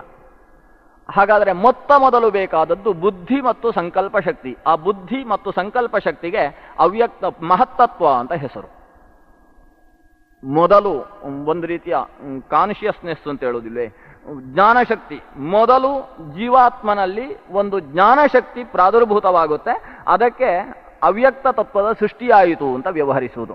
ಇದಕ್ಕೆ ಅಭಿಮಾನಿ ದೇವ ಚತುರ್ಮುಖ ಅಂದ್ರೆ ಚತುರ್ಮುಖ ಬ್ರಹ್ಮನ ಸೃಷ್ಟಿಯಾಯಿತು ಅಂದರೂ, ಅವ್ಯಕ್ತ ತತ್ವದಿಂದ ಮಹತ್ತತ್ವದ ಸೃಷ್ಟಿಯಾಯಿತು ಅಂದರೂ ಅರ್ಥ ಒಂದೇ. ಮಹತ್ತತ್ವ ಅದು ಚತುರ್ಮುಖ ಬ್ರಹ್ಮನ ಶರೀರ, ಮಹತ್ತತ್ವದ ಒಳಗಿರುವ ಚೇತನ ಶಕ್ತಿ ಚತುರ್ಮುಖ ಬ್ರಹ್ಮ. ಸಸರ್ಜ ಭಗವಾನ್ ಆದೌ ತ್ರೀನ್ ಗುಣಾನ್ ಪ್ರಕೃತೇ ಪರಃ ಮಹತ್ತತ್ವಂ ತಥೋ ವಿಷ್ಣು ಸೃಷ್ಟವಾನ್ ಬ್ರಹ್ಮಣಸ್ತನುಂ ಅಂತ. ಚತುರ್ಮುಖ ಬ್ರಹ್ಮನ ಶರೀರವೆನಿಸಿದ್ದು ಮಹತ್ತತ್ವ. ಅದರಿಂದ ಮಹತ್ತತ್ವ ಸೃಷ್ಟವಾಯಿತು ಅಂದರೂ ಚತುರ್ಮುಖ ಬ್ರಹ್ಮ ಸೃಷ್ಟಿಸಲ್ಪಟ್ಟ ಅಂದರೂ ಅರ್ಥ ಒಂದೇ. ಮೊದಲು ಚತುರ್ಮುಖ ಬ್ರಹ್ಮನ ಸೃಷ್ಟಿಯನ್ನು ಬ್ರಹ್ಮಾಂಡ ಪುರಾಣ ನಿರೂಪಿಸಿತು. ಈ ಸೃಷ್ಟಿಯನ್ನು ಕೇಳಿದಂತಹ ವ್ಯಕ್ತಿ ಅಲಕ್ಷ್ಮಿಯನ್ನು ಕಾಣುವುದಿಲ್ಲ ಅಂತ ಅದಕ್ಕೊಂದು ಫಲಸ್ತುತಿ ಇದೆ. ಯಾಕಂದ್ರೆ ಇದನ್ನು ಕೇಳುವುದಾದ್ರೆ ಬೋರ್ ಆಗುತ್ತೆ, ಕೇಳುವವರು ಬಹಳ ಕಡಿಮೆ. ಇದೆಲ್ಲ ಯಾರಿಗೆ ಬೇಕು? ಅವ್ಯಕ್ತ ತತ್ವ ಮಹತ್ತತ್ವ ಶಬ್ದ ಕೇಳಿದ್ರೆ ಬೋರ್ ಆಗೋಗುತ್ತೆ. ಅದಕ್ಕೋಸ್ಕರ ಬ್ರಹ್ಮಾಂಡ ಪುರಾಣದಲ್ಲಿ ಅರ್ಧದಲ್ಲಿ ಯಾರು ಎದ್ದು ಹೋಗುವುದು ಬೇಡ ಅಂತ ಕೊನೆಗೊಂದು ಫಲ ಹೇಳ್ತಾರೆ. ಏತದ್ ಹಿರಣ್ಯ ಗರ್ಭಸ್ಯ ಜನ್ಮಯೋ ವೇತ್ತಿ ತತ್ವತಃ ಆಯುಷ್ಮಾನ್ ಕೀರ್ತಿಮಾನ್ ಧನ್ಯ ಪ್ರಜ್ಞಾವಾನ್ಶ್ಚನ ಸಂಶಯ ಅಂತ. ಯಾರು ಹಿರಣ್ಯ ಗರ್ಭನ ಇಷ್ಟು ಕ್ಲಿಷ್ಟವಾದ ಸೃಷ್ಟಿ ಪ್ರಕ್ರಿಯೆಯನ್ನು ಕೇಳಿಕೊಳ್ತಾನೋ, ಬೇಕಾದ್ರೆ ಎಲ್ಲೆಲ್ಲೋ ಮನಸ್ಸಿಟ್ಟು ಕೇಳಿದ್ರು ಸರಿ, ಅಂತೂ ಶೃಣುತೆ, ಅಷ್ಟು ಸಾಲದಂತೆ. ಯೋ ವೇತ್ತಿ ತತ್ವತಃ, ಈ ಹಿರಣ್ಯ ಗರ್ಭನ ಸೃಷ್ಟಿಯನ್ನು ತತ್ವತಃ ಯಾರು ತಿಳಿಯುತ್ತಾನೋ, ಬರೀ ಕೇಳಿದ್ರೆ ಪ್ರಯೋಜನ ಇಲ್ಲ, ಕೇಳಿ ಸರಿ ಅರ್ಥ ಮಾಡಿಕೊಂಡು ಅದನ್ನು ತಿಳಿತಾನೋ, ಅವನು ಆಯುಷ್ಮಾನ್ ಆಗ್ತಾನೆ, ಕೀರ್ತಿಮಾನ್ ಆಗ್ತಾನೆ, ಧನ್ಯನಾಗ್ತಾನೆ, ಪ್ರಜ್ಞಾವಾನ್ ಆಗ್ತಾನೆ ಅಂತ ಇಷ್ಟೆಲ್ಲ ಫಲಸ್ತುತಿಯನ್ನು ಹೇಳಿದ್ದಾರೆ. ಆದ್ರಿಂದ ಈಗ ಹೇಳಿದ್ದು ಸ್ಪಷ್ಟ ಅರ್ಥ ಆಗದೆ ಹೋದ್ರೂ ಇನ್ನೊಂದ್ಸಲ ಚಿಂತನೆ ಮಾಡಿಕೊಂಡು ಅದನ್ನು ಅರ್ಥ ಮಾಡಿಕೊಳ್ಳುವುದಕ್ಕೆ ಪ್ರಯತ್ನಿಸಬೇಕು. ಒಟ್ಟಿನಲ್ಲಿ ನಿರೂಪಣೆ ಮಾಡಿದ ಕ್ರಮ ಹೇಗೆ ಅಂದ್ರೆ, ಮೊದಲು ಸೃಷ್ಟಿಗಿಂತ ಪೂರ್ವದಲ್ಲಿ ಅವ್ಯಕ್ತ ತತ್ವ ಆವೃತವಾಗಿತ್ತು. ಅದು ಯಾವ ಚೇತನಕ್ಕೂ ಕಾಣಿಸುವಂತಹದ್ದಲ್ಲ, ಯಾಕಂದ್ರೆ ಆಗ ಯಾವ ಚೇತನವೂ ಇರಲಿಲ್ಲ. ಮೊದಲ ಚೇತನವಾಗಿ ಚತುರ್ಮುಖ ಆವಿರ್ಭವಿಸಿದ. ಆ ಚೇತನಕ್ಕೆ ಶರೀರ ಅದು ಮಹತ್ತತ್ವ. ಯಾಕಂದ್ರೆ ಚತುರ್ಮುಖ ಅನ್ನುವ ಹಿರಣ್ಯಗರ್ಭ ಅನ್ನುವ ಜೀವ ಅದು ಅನಾದಿ ನಿತ್ಯ, ಜೀವಕ್ಕೆ ಸೃಷ್ಟಿ ಇಲ್ಲ. ಆದ್ರಿಂದ ಆ ಚತುರ್ಮುಖ ಹುಟ್ಟಿದ ಅಂದರು, ಚತುರ್ಮುಖನಿಗೆ ಶರೀರ ಹುಟ್ಟಿತು ಅಂದ್ರೆ ಅರ್ಥವೊಂದೇ. ಅದರಿಂದ ಚತುರ್ಮುಖನ ಶರೀರವೆನಿಸಿದ ಮಹತ್ತತ್ವದ ಸೃಷ್ಟಿಯಾಯಿತು. ಮಹತ್ತತ್ವ ಅನ್ನುವ ಹೆಸರಿದ್ರೂ ಕೂಡ ಅತ್ಯಂತ ಸೂಕ್ಷ್ಮಾತಿ ಸೂಕ್ಷ್ಮವಾದ ತತ್ವ ಅದು. ಯಾವುದು ಅತ್ಯಂತ ಸೂಕ್ಷ್ಮವೋ ಅದು ಎಲ್ಲಾ ಕಡೆಗೆ ಪ್ರವೇಶಿಸುತ್ತೆ. ಅದರಿಂದ ಅತ್ಯಂತ ಸೂಕ್ಷ್ಮವೆನಿಸಿದಂತಹ ಮಹತ್ತತ್ವ ಸಮಗ್ರ ಪ್ರಪಂಚವನ್ನು ಆವರಿಸಿ ನಿಂತಿತು. ಅಂದ್ರೆ ಅತ್ಯಂತ ಸೂಕ್ಷ್ಮವಾದದ್ದು ಅದು ಅನೇಕ ಅಂಶ ಉಳ್ಳದ್ದು. ಈಗ ಚತುರ್ಮುಖ ಅನ್ನುವ ಮಹತ್ತತ್ವ ಅನೇಕ ಅಂಶ, ಒಂದೊಂದು ಅಂಶದಿಂದ ಒಂದೊಂದು ಕಡೆಗೆ ಆವರಿಸಿ ಪ್ರತಿ ಜೀವರಾಶಿಯ ಒಳಗೂ ಕೂಡ ಒಂದೊಂದು ಮಹತ್ತತ್ವ ಪ್ರವೇಶ ಮಾಡಿತು. ಆದ್ರಿಂದ ನಾವು ತತ್ವನ್ಯಾಸ ಅಂತ ಮಾಡುವ ಸಂದರ್ಭದಲ್ಲಿ ಆ ಮಹತ್ತತ್ವವನ್ನು ಕೂಡ ಧ್ಯಾನಿಸ್ತೇವೆ. ನಮ್ಮ ಶರೀರದ ಒಳಗಿರತಕ್ಕಂತಹ ಮಹತ್ತತ್ವಕ್ಕೆ ನಿಯಾಮಕವಾದ ಆ ದೇವತಾ ಶಕ್ತಿಗೆ ನಮಸ್ಕಾರ ಅಂತ ಪ್ರತಿನಿತ್ಯ ತತ್ವನ್ಯಾಸದಲ್ಲಿ ಮಹತ್ತತ್ವದ ಅನುಸಂಧಾನ ಇದೆ. ಯಾಕಂದ್ರೆ ಆ ಮಹತ್ತತ್ವ ಅನ್ನುವ ಸೂಕ್ಷ್ಮ ತತ್ವ ಪ್ರತಿಯೊಬ್ಬ ಜೀವನಲ್ಲೂ ಕೂಡ ಪ್ರತಿಯೊಬ್ಬನ ಶರೀರದಲ್ಲೂ ಕೂಡ ಪ್ರವೇಶ ಮಾಡುತ್ತೆ. ಹೀಗೆ ಅತ್ಯಂತ ಸೂಕ್ಷ್ಮವಾಗಿ ಸಮಗ್ರ ಪ್ರಪಂಚವನ್ನು ಆವರಿಸಿದ ಮಹತ್ತತ್ವದ ಸೃಷ್ಟಿಯೇ ಹಿರಣ್ಯಗರ್ಭನ ಸೃಷ್ಟಿ. ಒಂದು ರೀತಿಯಾಗಿ ಹಿರಣ್ಯಗರ್ಭನ ಸೃಷ್ಟಿಯನ್ನು ಹೇಳಿ ಇನ್ನೂ 2 ರೀತಿ ಹಿರಣ್ಯಗರ್ಭನ ಸೃಷ್ಟಿಯನ್ನು ಹೇಳುತ್ತೆ. ಸಂಕ್ಷೇಪವಾಗಿ ನೋಡಿ ಮುಂದೆ ಹೋಗೋಣ. 2ನೇ ರೀತಿಯ ಸೃಷ್ಟಿ ನಿಮ್ಗೆ ಗೊತ್ತುಂಟು, ಅದು ಭಾಗವತ ಹೇಳುವ ಸೃಷ್ಟಿ. ಭಗವಂತ ಯಾವಾಗ ಪ್ರಳಯ ಜಲದಲ್ಲಿ ಪತ್ರದ ಮೇಲೆ ಮಲಗಿದ್ದಾನೆ, ಆಗ ಆತನ ನಾಭಿಯಿಂದ ಅಜಸ್ಯ ನಾಭೌ ಅಧ್ಯೇಕಮರ್ಪಿತಂ, ಅವನ ನಾಭಿಯಿಂದ ಒಂದು ನಾಳ ಹೊರಗೆ ಬಂದು ಅಲ್ಲಿ ಕಮಲದ ಸೃಷ್ಟಿಯಾಯಿತು. ಹುಟ್ಟದೇ ಇದ್ದವನ ಹೊಕ್ಕುಳಲ್ಲಿ ಒಂದು ಹುಟ್ಟಿತು. ಆ ಹುಟ್ಟಿದಂತಹ ಕಮಲದಲ್ಲಿ ಒಂದು ದುಂಬಿ ಜನಿಸಿತು. ಜನಿಸಿದ ಚತುರ್ಮುಖ ಜನಿಸಿದ ಬ್ರಹ್ಮ ಅನ್ನುವ ದುಂಬಿ ನನ್ನನ್ನು ಹುಟ್ಟಿಸಿದವ ಯಾರು ಅಂತೇಳಿ ಒಂದು ಕಡೆಗೆ ಮುಖವನ್ನು ತಿರುಗಿಸಿತು. 4 ಕಡೆಗೆ ಮುಖ ತಿರುಗಿಸಿದಾಗ 4 ಕಡೆ 4 ಮುಖವಾಗಿ ಹೋಯಿತು. ಹೀಗೆ ಚತುರ್ಮುಖ ಅನ್ನುವ ಸೃಷ್ಟಿ ಆವಾಗ ಉಂಟಾಯಿತು. ಆ ಚತುರ್ಮುಖ ಕೊನೆಗೆ ಎಲ್ಲೂ ತನ್ನ ತಂದೆಯನ್ನು ಕಾಣದೆ ಕೊನೆಗೆ ಆ ಕಮಲದ ನಾಳದಲ್ಲಿ ಇಳಿಯುವುದಕ್ಕೆ ಪ್ರಾರಂಭಿಸಿದ. ಎಷ್ಟು ಇಳಿದರೂ ತನ್ನ ಸೃಷ್ಟಿಕರ್ತಾರನನ್ನು ತಿಳಿಯುವುದಕ್ಕೆ ಶಕ್ಯವಾಗಲಿಲ್ಲ. ಇಂಡಿಯಲ್ಲಿ ಇಣುಕುವುದೇ ಇಣುಕುವುದು. ಏನು ಕಾಣುವುದು ಅಂದ್ರೆ ಅಲ್ಲಿ ಎಷ್ಟು ಆಭರಣ ಹಾಕಿದ್ದಾರೆ, ಏನು ಅಲಂಕಾರ ಮಾಡಿದ್ದಾರೆ ಅಂತ. ಕೃಷ್ಣ ಕಾಣಿಸುವುದೇ. ಕೃಷ್ಣ ಕಾಣಿಸಬೇಕು ಅಂತಾದ್ರೆ ಅದನ್ನು ನೋಡಿದ ಮೇಲೆ ಈ ಕಡೆ ಬಂದು ಒಂದು ಸಲ ಕಣ್ಣು ಮುಚ್ಚಿದಾಗ ಒಳಗೆ ಕೃಷ್ಣ ಕಾಣಿಸ್ಬೇಕು. ಕಾಣಿಸುವುದು ಒಳಗೇನೆ. ಆ ಒಳಗೆ ಕಾಣಿಸುವುದಕ್ಕೆ ಬೇಕಾದ ಸ್ವರೂಪವನ್ನು ಪ್ರತೀಕದಿಂದ ನಾವು ಕಾಣುವುದಷ್ಟೇ. ಅದು ಹೆಚ್ಚು ಹೆಚ್ಚು ದೊಡ್ಡ ದೊಡ್ಡ ಶಕ್ತಿಗಳು ಪೂಜೆ ಮಾಡಿದಂತಹ ಪ್ರತಿಮೆಯಲ್ಲಿ ಒಳಗೆ ಕಾಣಿಸುವುದಕ್ಕೆ ಬೇಕಾದ ಶಕ್ತಿ ಹೆಚ್ಚು ಹೆಚ್ಚು ಇರುತ್ತೆ. ಪ್ರತಿಮಾಯಾಂತು ಸಾನ್ನಿಧ್ಯಂ ಅರ್ಚಕಸ್ಯ ಸ್ಥಾಪಕಸ್ಯ ತಪೋಬಲಾತ್ ಅಂತ. ಅದನ್ನು ಯಾರು ಸ್ಥಾಪನೆ ಮಾಡಿದ್ದಾರೆ, ಯಾರು ಅದಕ್ಕೆ ಅರ್ಚನೆ ಮಾಡ್ತಾ ಇದ್ದಾರೆ, ಅದರ ಮೇಲೆ ಪ್ರತಿಮೆಯಲ್ಲಿ ಶಕ್ತಿ ಹೆಚ್ಚು ಹೆಚ್ಚಾಗುತ್ತೆ. ಆ ಪ್ರತಿಮೆಯ ಶಕ್ತಿ ಒಳಗಿನಿಂದ ದೇವರನ್ನು ಕಾಣುವುದಕ್ಕೆ ಸೌಲಭ್ಯವನ್ನು ಸಂಪಾದಿಸಿಕೊಡುತ್ತೆ. ಒಟ್ಟಿನಲ್ಲಿ 2ನೇ ರೀತಿಯ ಚತುರ್ಮುಖನ ಜನ್ಮವನ್ನು ನಿರೂಪಿಸಿದ್ದಾಯಿತು. ಇದು ಬ್ರಹ್ಮಾಂಡ ಗರ್ಭದಲ್ಲಿ ಚತುರ್ಮುಖ ಜನಿಸಿದ್ದು. ಬ್ರಹ್ಮಾಂಡ ಗರ್ಭ ಅಂದ್ರೆ ಕಮಲ, ಅದರ ಒಳಗೆ ಜನಿಸಿದಂತಹ ಶಿಶು ಅಂಡಜ ಅಂತ ಅವನಿಗೆ ಹೆಸರು. ಅಂಡಜ ಅಂದ್ರೆ ಮೊಟ್ಟೆಯಿಂದ ಹುಟ್ಟಿದವ. ಈ ದೊಡ್ಡ ಬ್ರಹ್ಮಾಂಡವೆಂಬ ಮೊಟ್ಟೆಯ ಒಳಗೆ ಚತುರ್ಮುಖ ಜನಿಸಿದ್ರಿಂದ ಅವನಿಗೆ ಅಂಡಜ ಅಂತ ಹೆಸರು, ಅಥವಾ ಹಿರಣ್ಯ ಗರ್ಭ ಅಂತ ಹೆಸರು. ಮತ್ತೆ 3ನೆಯ ಸೃಷ್ಟಿಯನ್ನು ಮತ್ತೆ ಭಾಗವತ ನಿರೂಪಿಸುತ್ತೆ, ಈ ಬ್ರಹ್ಮಾಂಡ ನಿರೂಪಿಸುತ್ತೆ. ಅದು ಹೇಗೆ ಅಂದ್ರೆ, ಭಗವಂತ ರಜೋಗುಣದ ಸಂಬಂಧದಿಂದ ಬ್ರಹ್ಮನಾದ ಅಂತ. ಇದು ಬ್ರಹ್ಮಾಂಡ ಪುರಾಣ, ರಜೋಪುರಾಣ ಅಂತ ಹೇಳುವುದಕ್ಕೆ ಇದು ಒಂದು ನಿಮಿತ್ತ. ಅಂದ್ರೆ ಭಗವಂತನೇ ರಜೋಗುಣದ ಸಂಬಂಧದಿಂದಾಗಿ ಬ್ರಹ್ಮನಾದ, ತಮೋಗುಣದ ಸಂಬಂಧದಿಂದ ರುದ್ರನಾದ, ಸತ್ವಗುಣದ ಸಂಬಂಧದಿಂದ ವಿಷ್ಣುವೆನಿಸಿದ. ಹೀಗೆ ಒಂದೇ ಶಕ್ತಿ 3 ಆಯಿತು. ತಮಃ ಪ್ರಕಾಶಕೋ ವಿಷ್ಣು ಕಾಲತ್ವೇನ ವ್ಯವಸ್ಥಿತ, ಸತ್ವ ಪ್ರಕಾಶಕೋ ವಿಷ್ಣು ಸ್ಥಿತಿತ್ವೇನ ವ್ಯವಸ್ಥಿತ, ರಜಃ ಪ್ರಕಾಶಕೋ ವಿಷ್ಣು ಬ್ರಹ್ಮಸ್ರಷ್ಟೃತ್ವಮಾಪ್ನುಯಾತ್. ರಜೋಗುಣದ ಸಂಬಂಧದಿಂದ ಬ್ರಹ್ಮನೆನಿಸಿದ ವಿಷ್ಣು ಅಂತ. ಇದು ನಾವು ಅರ್ಥ ಮಾಡಿಕೊಳ್ಳುವ ಕ್ರಮ ಇದೆ. ಸತ್ವ ರಜಸ್ಸು ತಮಸ್ಸು ಅನ್ನೋ 3 ಗುಣ, ಈ 3 ಗುಣದಿಂದ ಮೀರಿ ನಿಂತವ ಭಗವಂತ. ಅದರಲ್ಲಿ ಈ 3 ಗುಣ ಇಲ್ಲದೆ ಯಾವ ಸೃಷ್ಟಿಯೂ ಆಗುವುದು ಶಕ್ಯ ಇಲ್ಲ. ಸತ್ವದಿಂದ, ಕೇವಲ ಸತ್ವದಿಂದ ಒಂದು ಸೃಷ್ಟಿ ಅದು ಇಲ್ಲ, ಕೇವಲ ರಜಸ್ಸಿನಿಂದ ಸೃಷ್ಟಿ ಇಲ್ಲ, ಕೇವಲ ತಮಸ್ಸಿನಿಂದ ಸೃಷ್ಟಿ ಇಲ್ಲವೇ ಇಲ್ಲ. 3 ಗುಣಗಳ ಸಂಬಂಧವಾದಾಗ ಮಾತ್ರ ಒಂದು ಸೃಷ್ಟಿಯಾಗುವುದು ಶಕ್ಯ. ಅದು ಇವತ್ತು ಈ ಬೆಳಕು ಬರಬೇಕು ಅಂತಾದರೆ ಶಕ್ತಿ ಬೇಕು. ಶಕ್ತಿ ಯಾವುದು ಅಂದರೆ ವಿದ್ಯುತ್ ಶಕ್ತಿ. ಆ ವಿದ್ಯುತ್ ಶಕ್ತಿಯಲ್ಲೂ 3 ಸ್ಥಾನ ಇರ್ತದೆ. ಒಂದು ಋಣಶಕ್ತಿ, ಮತ್ತೊಂದು ಧನಶಕ್ತಿ, ಮತ್ತೊಂದು ಸಮಶಕ್ತಿ ಅಂತ. ಪಾಸಿಟಿವ್, ನೆಗೆಟಿವ್, ನ್ಯೂಟ್ರಲ್ ಅಂತ ಕರೀತಾರೆ. ಆ ಋಣಶಕ್ತಿ, ಧನಶಕ್ತಿ ಮತ್ತು ಸಮಶಕ್ತಿ, ಈ 3 ಶಕ್ತಿ ಇಲ್ಲದೆ ಒಂದು ಸೃಷ್ಟಿಯಾಗುವುದು ಸಾಧ್ಯವೇ ಇಲ್ಲ. ಹಾಗೇನೆ ಸಮಗ್ರ ಸೃಷ್ಟಿಗೆ ಸತ್ವ ಅಂತಕ್ಕಂತಹ ಧನಶಕ್ತಿ, ರಜಸ್ಸು ಅಂತಕ್ಕಂತಹ ಸಮಶಕ್ತಿ, ತಮಸ್ಸು ಅಂತಕ್ಕಂತಹ ಋಣಶಕ್ತಿ, ಈ ಸತ್ವ ರಜಸ್ತಮಸ್ಸು ಅನ್ನೋ 3 ಗುಣಗಳಿಂದ ಒಂದು ಸೃಷ್ಟಿಯಾಗುವುದು ಶಕ್ಯ. ಅದರಲ್ಲಿ ಸತ್ವ ಅಂದರೆ ಧನಶಕ್ತಿಯಾಗಿ ಸಾಕ್ಷಾತ್ ಭಗವಂತ ಇದ್ದಾನೆ, ವಿಷ್ಣು. ಅವನಿಗೆ ಸತ್ವ ಅಂತಲೇ ಹೆಸರು. ರಜಸ್ಸು ಅಂದರೆ ಅದು ಸಮಶಕ್ತಿ, ಸೃಷ್ಟಿಗೆ ಮೂಲ ಪ್ರೇರಕವಾದಂತಹ ಶಕ್ತಿ. ಅದನ್ನು ಚತುರ್ಮುಖ ಅಥವಾ ಬ್ರಹ್ಮ ಅಂತ ಕರೀತಾರೆ. ಆ ಭಗವಂತ ಬ್ರಹ್ಮ ಅನ್ನುವ ಒಂದು ಜೀವನಲ್ಲಿ, ಯಾರು ಮಹತ್ತತ್ವಾಭಿಮಾನಿಯಾದ ಚತುರ್ಮುಖ ಬ್ರಹ್ಮನ ಒಳಗೆ ತಾನು ಬ್ರಹ್ಮ ಅನ್ನುವ ಸ್ವರೂಪದಿಂದ ಪ್ರವೇಶ ಮಾಡ್ತಾನೆ. ಇದಕ್ಕೆ ಆವೇಶ ಅಂತ ಹೆಸರು. ಆವೇಶ ಅನ್ನೋ ಶಬ್ದ ಉಡುಪಿಯ ಜನಾಂಗಕ್ಕೆ ಹೆಚ್ಚು ಪರಿಚಯ ಇರುತ್ತೆ. ಯಾರಿಗೋ ಭೂತಾವೇಶ ಆಯಿತು ಅಂತ ಅಲ್ಲಲ್ಲಿ, ಬೆಂಗಳೂರಲ್ಲೆಲ್ಲ ಯಾರೂ ಹೇಳುವುದನ್ನು ಕೇಳುವುದಿಲ್ಲ, ನೋಡುವುದಿಲ್ಲ. ಇಲ್ಲಿ ಅವನಿಗೆ ನಾಗಾವೇಶ ಆಯಿತು, ನಾಗಪಾತ್ರಿಯ ಮೇಲೆ ನಾಗನ ಆವೇಶ, ಭೂತನ ಆವೇಶ ಎಲ್ಲ ಈ ಪ್ರದೇಶದಲ್ಲಿ ಪರಶುರಾಮ ಕ್ಷೇತ್ರದಲ್ಲಿ ಹೆಚ್ಚು ಪರಿಚಯ ಇರತಕ್ಕಂಥ ವಿಷಯಗಳು. ಒಬ್ಬ ಜೀವ ಇರ್ತಾನೆ, ಆ ಜೀವನ ಒಳಗೆ ಮತ್ತೊಂದು ಜೀವದ ಆವೇಶವಾಗುತ್ತೆ. ಆ ಆವಿಷ್ಟವಾದ ಜೀವ ಕೆಲಸವನ್ನು ನಡೆಸುತ್ತೆ. ಆ ಆವಿಷ್ಟವಾದ ಜೀವ ಕೆಲಸ ನಡೆಸುವ ಸ್ಥಿತಿಯಲ್ಲಿ ನಿಜವಾಗಿ ಆ ಶರೀರದಲ್ಲಿರುವ ಜೀವ ಸುಮ್ಮನೆ ಇರುತ್ತೆ. ಯಾರಿಗೋ ಭೂತಾವೇಶ ಆಯಿತು ಅಂದರೆ ಅವರ ಹತ್ರ ಏನೇನೋ ಪ್ರಶ್ನೆಗಳನ್ನು ಕೇಳ್ತಾರೆ. ಪ್ರಶ್ನೆ ಕೇಳಿದಾಗ ಭೂತ ಭವಿಷ್ಯದ ವರ್ತಮಾನಗಳನ್ನು ಆ ಶಕ್ತಿ ಹೇಳುತ್ತೆ. ಯಾವ ಶಕ್ತಿ ಹೇಳುವುದು? ಆ ಜೀವದ ಅಭಿಮಾನಿ ಜೀವ, ಆ ಶರೀರದ ಅಭಿಮಾನಿ ಜೀವ ಹೇಳುವುದಲ್ಲ. ಅವ ಸುಮ್ಮನೆ ಕೂತಿರ್ತಾನೆ, ಆವಿಷ್ಟವಾದ ಜೀವ ಕೆಲಸ ಮಾಡುತ್ತೆ. ಹಾಗೇನೆ ಚತುರ್ಮುಖ ಬ್ರಹ್ಮನಲ್ಲಿ ಬ್ರಹ್ಮಣಿ ಬ್ರಹ್ಮರೂಪೋಸವು ಶಿವರೂಪಿ ಶಿವೇ ಸ್ಥಿತ ಚತುರ್ಮುಖ ಬ್ರಹ್ಮ ಅನ್ನುವ ಜೀವದ ಒಳಗೆ ಸಾಕ್ಷಾತ್ ಭಗವಂತ ಯಾವಾಗ ಆವಿಷ್ಟನಾಗ್ತಾನೆ ಆವಾಗ ಚತುರ್ಮುಖ ಸೃಷ್ಟಿಯನ್ನು ಪ್ರಾರಂಭಿಸ್ತಾನೆ. ಅಲ್ಲಿ ಸೃಷ್ಟಿ ಯಾರು ಮಾಡುವುದು ಅಂದರೆ ಆವಿಷ್ಟವಾದ ನಾರಾಯಣನ ರೂಪ.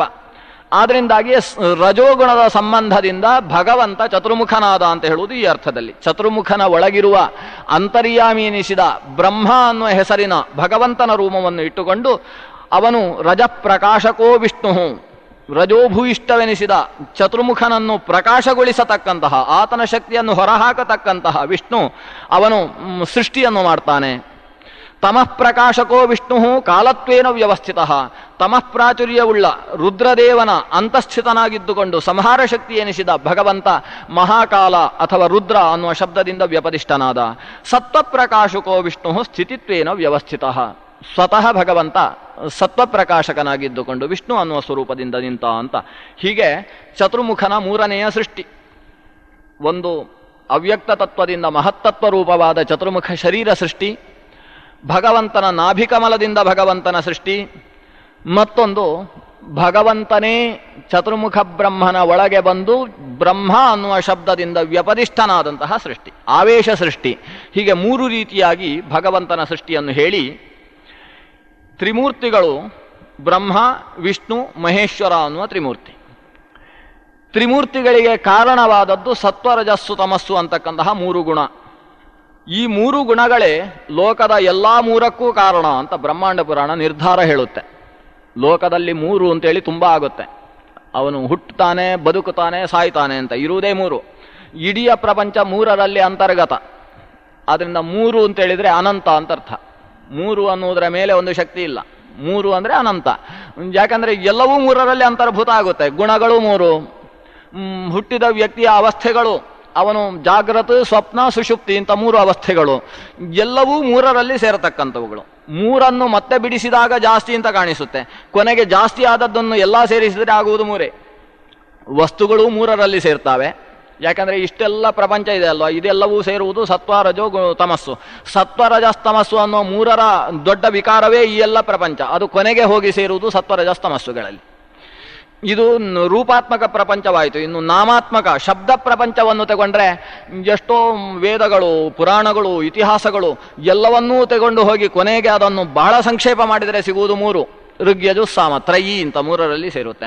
ಆ ಮೂರನ್ನು ಮತ್ತೆ ಕಡಿಮೆ ಮಾಡಿದರೆ ಸಿಗುವುದು ಆ ಉ ಮಾ ಅನ್ನುವ ಮೂರು ಅಕ್ಷರ. ಅದು ಪ್ರಣವ ಓಂಕಾರವಾಗಿ ಹೊರಹೊಮ್ಮುತ್ತೆ. ಆ ಅಕಾರ ಉಕಾರ ಮಕಾರಾತ್ಮಕವಾದ ಮೂರು ಅಕ್ಷರವೇ ಸಮಗ್ರ ದೊಡ್ಡ ಶಬ್ದ ರಾಶಿಯಾಗಿ ಬೆಳೆದದ್ದು.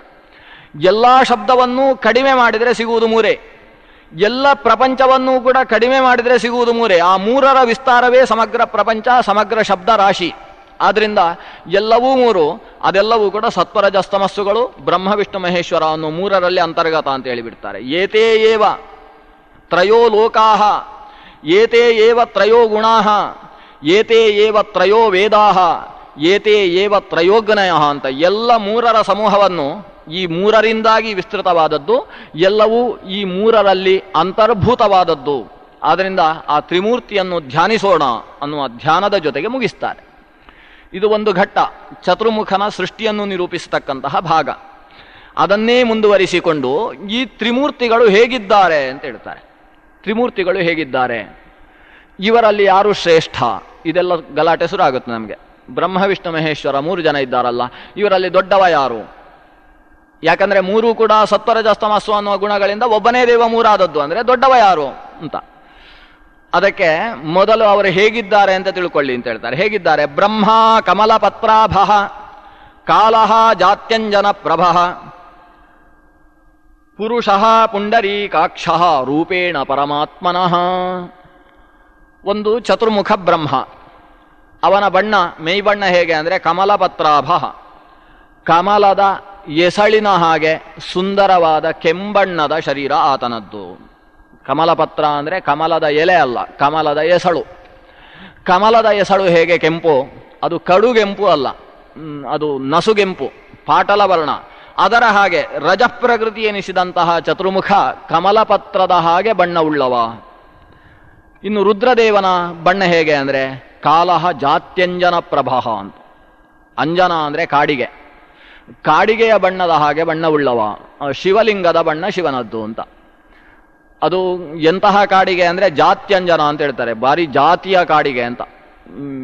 ಆ ಕಾಡಿಗೆಯಲ್ಲೂ ಕೂಡ ಎಲ್ಲ ಕಲಬೆರಕೆ ಉಂಟಾಗಿ ಕೆಂಪು ಕಾಡಿಗೆಯೂ ಬಂದರೆ ಅದಕ್ಕೋಸ್ಕರ ಬಹಳ ಎಚ್ಚರಗೊಟ್ಟು ಹೇಳ್ತಾರೆ, ಜಾತ್ಯಂಜನ ಪ್ರಭಾಹ, ಭಾರಿ ಜಾತಿಯ ಕಾಡಿಗೆಯ ಬಣ್ಣದವ, ಭಾರಿ ಕಾಳ, ಬಹಳ ಕಾಳ ಬಣ್ಣ ಇರುವುದರಿಂದಲೇ ಕಾಳ ಅಂತ ಹೆಸರು.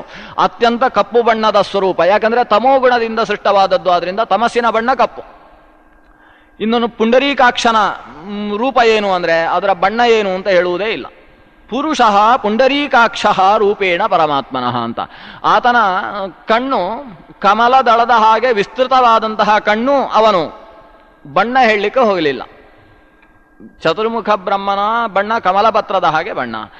ರುದ್ರದೇವನ ಬಣ್ಣ ಅದು ಜಾತ್ಯಂಜನ ಕಾಡಿಗೆಯ ಬಣ್ಣ. ಇನ್ನು ಪುರುಷ ಅನಿಸಿದ ಪುರುಷ ಸೂಕ್ತ ಪ್ರತಿಪಾದ್ಯನಾದ ಆತನ ಬಣ್ಣ ಯಾವುದು? ಬಣ್ಣ ಹೇಳುವುದೇ ಇಲ್ಲ, ಪುಂಡರೀಕಾಕ್ಷ ಅಂತ. ಅವನ ಕಣ್ಣಿನ ಬಣ್ಣವನ್ನು ಹೇಳಿಬಿಡ್ತಾರೆ. ಕಮಲದ ದಲದ ಎಸಳಿನ ಹಾಗೆ ನಸುಗೆಂಪಾದ ಕಣ್ಣಿನ ಎವೆಯ ಭಾಗವುಳ್ಳಂತಹ ಸುಂದರ ಸ್ವರೂಪ ಭಗವಂತನದ್ದು. ಕಮಲ ನೇತ್ರಾವ ಅಂತ. ಅವನ ಶರೀರದ ಬಣ್ಣ ಅದು ನಾನಾ ಬಣ್ಣಗಳು ಭಗವಂತನ ಶರೀರಕ್ಕೆ. ಒಂದೊಂದು ಯುಗದಲ್ಲಿ ಒಂದೊಂದು ಬಣ್ಣಗಳು. ಅದರಲ್ಲೂ ಸತ್ವಸ್ವರೂಪಿಯಾದವ. ಒಟ್ಟು ಅರಶಿನ ಬಣ್ಣದ ಬಟ್ಟೆ ಮೈಗೆ ಒಂಬುವಂತಹ ಬಣ್ಣ ಅವನದ್ದು. ಆಲೋಚನೆ ಮಾಡಬೇಕು ನೀವು. ಯಾವ ಮೈ ಬಣ್ಣ ಇದ್ದರೆ ಹೆಂಗಸರಿಗೆ ಸ್ಪಷ್ಟ ಗೊತ್ತಾಗ್ಬೋದು. ಶರೀರದಲ್ಲಿ ಯಾವ ಬಣ್ಣ ಇದ್ದರೆ ಅರಶಿನ ಬಣ್ಣದ ಸುಂದರವಾದ ಪೀತವಸ್ತ್ರ ಶೋಭಿಸುತ್ತೋ ಅಂತಹ ಮೈ ಬಣ್ಣ ಭಗವಂತನದ್ದು. ಕೆಲವು ಸಂದರ್ಭದಲ್ಲಿ ಬಿಳಿಯಾದ ಬಟ್ಟೆಯು ಅವನಿಗೆ ಭಾರಿ ಒಂಬುತ್ತೆ ಅಂತ ಹೇಳ್ತಾರೆ. ಶುಕ್ಲಾಂಬರಧರಂ ವಿಷ್ಣುಂ ಶಶಿವರ್ಣಂ ಚತುರ್ಭುಜಂ ಅಂತ ಹೇಳುವಾಗ ಶುಕ್ಲಾಂಬರಧರ ಅವ ವಿಶ್ವಂಭರ ಅನ್ನುವ ಸ್ವರೂಪದಲ್ಲಿ ನಿಂತಾಗ ಬಿಳಿಯಾದ ಬಟ್ಟೆಯನ್ನು ಹೊದದರೆ ಅವನ ಸ್ವರೂಪಕ್ಕೆ ತುಂಬ ಹಿತವಾಗುತ್ತೆ. ಆದರೆ ಅವನು ಪೀತವಾಸಾಹ ಚತುರ್ಭುಜ ಅಂತೇಳಿ ಪೀತ ಅರಶಿನ ಬಣ್ಣದ ಸುಂದರವಾದ ಬಟ್ಟೆಯನ್ನು ಹೊದ್ದಂತಹ ಸ್ವರೂಪದ ವರ್ಣನೆ ಹೆಚ್ಚು ಕಡೆಯಲ್ಲಿ ಬರುತ್ತೆ. ಅಂತಹ ಪುಂಡರೀಕಾಕ್ಷ ರೂಪೇಣ ಪರಮಾತ್ಮನಃ ಪೂಜ್ಯ ಶ್ರೀಪಾದರ ವಿಷ್ಣು ಮಹೇಶ್ವರ ಅನ್ನುವ ಸ್ವರೂಪ ಆವಿರ್ಭೂತವಾಗಿ ಅದರ ಸ್ವರೂಪ ಹೇಗೆ ಅಂತ ಅದರ ಶರೀರದ ಬಣ್ಣವನ್ನು ನಿರೂಪಿಸುವ ಕಾಲಕ್ಕೆ ಚತುರ್ಮುಖ ಬ್ರಹ್ಮ ಕಮಲಪತ್ರಾಭ, ಮಹಾಕಾಳ ರುದ್ರ ಅವ ಜಾತ್ಯಂಜನ ಪ್ರಭ ಜಾತಿಯ ಕಾಡಿಗೆಯ ಬಣ್ಣದವ, ಪುರುಷ ಪುಂಡರೀಕಾಕ್ಷ ಅಂತ ಕಮಲಪತ್ರದ ಹಾಗೆ ವಿಶಾಲ ನೇತ್ರ ಉಳ್ಳವ ಭಗವಂತ ಅಂತ ಭಗವಂತನ ಸುಂದರ ಸ್ವರೂಪವನ್ನು ಚಿಕ್ಕ ಶಬ್ದದಿಂದ ನಿರೂಪಿಸಿದರು. ಇಷ್ಟು ಅದರಲ್ಲಿ ಯಾವುದು ಎತ್ತರ ಯಾವುದು ಕೆಳಗೆ ಅಂತ ತ್ರಿಮೂರ್ತಿಗಳಲ್ಲಿ ಆಲೋಚನೆ ಮಾಡಲಿಲ್ಲ. ಯಾಕಂದರೆ ಈ ಬ್ರಹ್ಮಾಂಡ ಪುರಾಣ ನಿರೂಪಿಸುವ ಹಾಗೆ ಒಂದೇ ಶಕ್ತಿ ಆ ಮೂರರಲ್ಲೂ ನಿಂತಿದೆ. ಮೂರರಲ್ಲಿ ನಿಂತಹ ಶಕ್ತಿ ಅಂದರೆ ಒಂದು ಸ್ವತಃ ಭಗವಂತ, ಮತ್ತೆ ಎರಡರಲ್ಲಿ ಆವಿಷ್ಟವಾದ ಭಗವಂತನ ಸ್ವರೂಪ. ಇದನ್ನು ಅತ್ರಿ ಸಾಕ್ಷಾತ್ಕರಿಸಿಕೊಂಡಿದ್ದ. ಭಾಗವತದಲ್ಲಿ ಅತ್ರಿ ಅನಸೂಯೆಯರು ಭಗವಂತನನ್ನು ಕುರಿತು ತಪಸ್ಸು ಮಾಡಿ ಒಬ್ಬನೇ ಒಬ್ಬ ಭಗವಂತನನ್ನು ಅತ್ರಿ ತಪಸ್ಸು ಮಾಡಿದ್ದು. ಆದರೆ ಎದುರಿಗೆ ಬಂದದ್ದು ಅವನು ವಸ್ತುತಃ ತಪಸ್ಸು ಮಾಡಿದ್ದು ಒಬ್ಬನನ್ನೇ. ಎದುರಿಗೆ ಬಂದದ್ದು ಮೂರು ರೂಪ, ಬ್ರಹ್ಮ ವಿಷ್ಣು ಮಹೇಶ್ವರ ಅನ್ನೋ ಮೂರು ರೂಪದಲ್ಲಿ ಭಗವಂತ ಕಾಣಿಸಿಕೊಳ್ತಾನೆ. ಅತ್ರಿ ಕೇಳ್ತಾನೆ, ನಾನು ಒಬ್ಬನನ್ನು ತಪಸ್ಸು ಮಾಡಿದ್ದು, ಇನ್ನಿಬ್ಬರನ್ನು ತಪಸ್ಸು ಮಾಡಬೇಕಾದ್ರೆ ಮತ್ತೆ 1000 ವರ್ಷ ಬೇಕು. ನನ್ನ ಒಂದು ತಪಸ್ಸಿಗೆ 3 ಜನ ಬಂದಿದ್ದೀರಿ ಅಂದರೆ ಆಶ್ಚರ್ಯ ಆಗ್ತಾ ಇದೆ, ನೀವು ಯಾಕೆ ಬಂದ್ರಿ, ನಿಮ್ಮನ್ನು ಯಾರು ಕರೆದದ್ದು ಅಂತ ಅತ್ರಿ ಕೇಳ್ತಾನೆ. ಆಗ ಭಗವಂತ ಉತ್ತರ ಕೊಡ್ತಾನೆ, ಯದ್ವೈ ಧ್ಯಾಯಸಿ ತೇ ವಯಂ ಅಂತ ಹೇಳ್ತಾನೆ. ನೀನು ಏನನ್ನು ಧ್ಯಾನ ಮಾಡ್ತಾ ಇದೆಯೋ ಅದು ನಾವು ಅಂತ. ಈ ಅತ್ರಿ ತಪಸ್ಸು ಮಾಡಿದ್ದು ಬಹಳ ವಿಶಿಷ್ಟವಾದ ತಪಸ್ಸು. ಅವನು ಒಬ್ಬನೇ ಒಬ್ಬ ನಾರಾಯಣನನ್ನು ತಪಸ್ಸು ಮಾಡಿದ. ಆದರೆ ಅಧಿಷ್ಠಾನ 3 ಪರಿಕಲ್ಪಿಸಿದ. ಒಂದು ಸಾಕ್ಷಾತ್ ಭಗವಂತನನ್ನು ಧ್ಯಾನಿಸಿದ, ಮತ್ತೊಂದು ಬ್ರಹ್ಮದೇವರ ಒಳಗಿರುವ ಸೃಷ್ಟಿಕರ್ತನಾದ ಭಗವಂತನ ಬ್ರಹ್ಮ ಅನ್ನುವ ರೂಪವನ್ನು ಧ್ಯಾನಿಸಿದ, ಶಿವದೇವನ ಒಳಗಿರತಕ್ಕಂತಹ ಭಗವಂತನ ಶಿವ ಅನ್ನುವ ಸ್ವರೂಪವನ್ನು ಧ್ಯಾನಿಸಿದ. ಒಬ್ಬನೇ ಒಬ್ಬ ಭಗವಂತನನ್ನು ಧ್ಯಾನಿಸಿದರೂ ಸಾಕ್ಷಾತ್ ವಿಷ್ಣು ಮತ್ತು ಬ್ರಹ್ಮ ಮಹೇಶ್ವರರಲ್ಲಿ ಒಳಗಿರತಕ್ಕಂತಹ ಶಿವ ಮತ್ತು ಬ್ರಹ್ಮ ಅನ್ನುವ ಭಗವಂತನ ರೂಪ, ಈ 3 ಸ್ವರೂಪವನ್ನು ಒಟ್ಟಿಗೆ ಧ್ಯಾನಿಸಿದ. ಹಾಗಾಗಿ ಚತುರ್ಮುಖ ಬ್ರಹ್ಮನನ್ನು ಶಿವನನ್ನು ಕರ್ಕೊಂಡೇ ಭಗವಂತ ಅಲ್ಲಿಗೆ ಬಂದ. ಯಾಕಂದರೆ ಬ್ರಹ್ಮದೇವರ ಒಳಗಿರುವ ಬ್ರಹ್ಮ ಅನ್ನುವ ರೂಪ ಅದು ಬ್ರಹ್ಮದೇವರು ಬರದೇ ಬರುವುದು ಶಕ್ಯವೇ ಇಲ್ಲ. ನೀರು ಬೇಕು ಅಂತ ಹೇಳಿದಾಗ ಲೋಟ ಯಾಕೆ ತಂದಿ ಅಂತ ಗಲಾಟೆ ಮಾಡಿದ ಹಾಗೆ ಆಗುತ್ತೆ. ನೀರು ಬರಬೇಕಾದ್ರೆ ಲೋಟ ತರಲೇಬೇಕು. ಹಾಗೆ ಚತುರ್ಮುಖ ಬ್ರಹ್ಮನ ಒಳಗಿರುವ ಭಗವಂತನ ಬ್ರಹ್ಮ ಅನ್ನುವ ಸ್ವರೂಪ ಬರಬೇಕಾದ್ರೆ ಚತುರ್ಮುಖ ಬ್ರಹ್ಮ ಅನ್ನುವ ಲೋಟ ಅದು ಬರಲೇಬೇಕು. ಹಾಗಾಗಿ ಆ 3 ಸ್ವರೂಪದಲ್ಲೂ ಭಗವಂತ ಇದ್ದಾನೆ, ಅದರಲ್ಲಿ ತಾರತಮ್ಯ ಇಲ್ಲ. ಒಳಗಿರತಕ್ಕಂಥ ಭಗವಚ್ಛಕ್ತಿ ಒಂದೇ ಒಂದು ಯಥೋವಾ ಇಮಾನಿ ಭೂತಾನಿ ಜಾಯಂತೆ, ಅದು ಚತುರ್ಮುಖ ಬ್ರಹ್ಮನ ಒಳಗಿರತಕ್ಕಂತಹ ಬ್ರಹ್ಮ ಅನ್ನುವ ಭಗವಂತನ ಸ್ವರೂಪ. ಏನ ಜಾತಾನಿ ಜೀವಂತಿ, ಅದು ಸಾಕ್ಷಾತ್ ಪೃಥಕ್ಕಾಗಿ ನಿಂತಿರುವ ಭಗವಂತನ ವಿಷ್ಣು ಸ್ವರೂಪ. ಯತ್ ಪ್ರಯಂತಿ ಅಭಿಸಂವಿಶಂತಿ ಅನ್ನುವುದು, ಯತ್ ಪ್ರಯಂತಿ ಅನ್ನುವುದು ರುದ್ರದೇವರ ಒಳಗಿರತಕ್ಕಂತಹ ಲಯಕರ್ತೃವಾದ ಭಗವಂತನ ರುದ್ರ ಅನ್ನುವ ಸ್ವರೂಪ.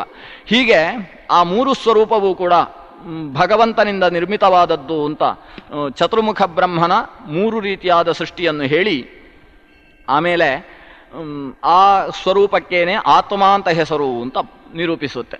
ಬಹಳ ಉದ್ದಕ್ಕೆ ನಿರೂಪಿಸುತ್ತೆ ಈ ವಿಷಯವನ್ನು. ಅದಕ್ಕೆ ಆತ್ಮ ಅಂತ ಯಾಕೆ ಹೆಸರು, ಅದಕ್ಕೆ ಅಜ ಅಂತ ಯಾಕೆ ಹೆಸರು, ಅದಕ್ಕೆ ಹಿರಣ್ಯಗರ್ಭ ಅಂತ ಯಾಕೆ ಹೆಸರು ಅಂತ ಎಲ್ಲ ಶಬ್ದದ ನಿರ್ವಚನ.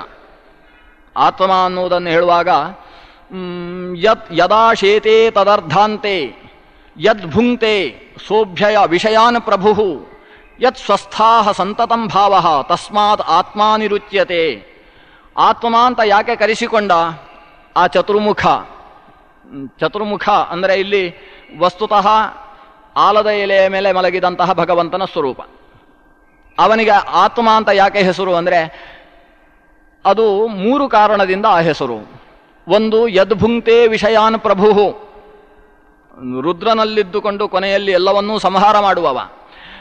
ತಾನು ಸ್ವತಃ ಎಲ್ಲವನ್ನೂ ಕೂಡ ಭೋಜನ ಮಾಡಿ ತನ್ನ ಶರೀರದಲ್ಲಿಟ್ಟುಕೊಂಡು ವಿಶ್ವಂಭರ ಅನಿಸಿಕೊಳ್ಳುವವ. ಆದ್ದರಿಂದ ಎಲ್ಲವನ್ನೂ ನುಂಗುವವ. ಆದ್ದರಿಂದ ಭೋಜನ ಮಾಡುವುದರಿಂದ ಅವನಿಗೆ ಆತ್ಮ ಅಂತ ಹೆಸರು. ಆತ್ಮ ಅಂದರೆ ಅತ್ತೀತಿ ಆತ್ಮ ಅಂತ.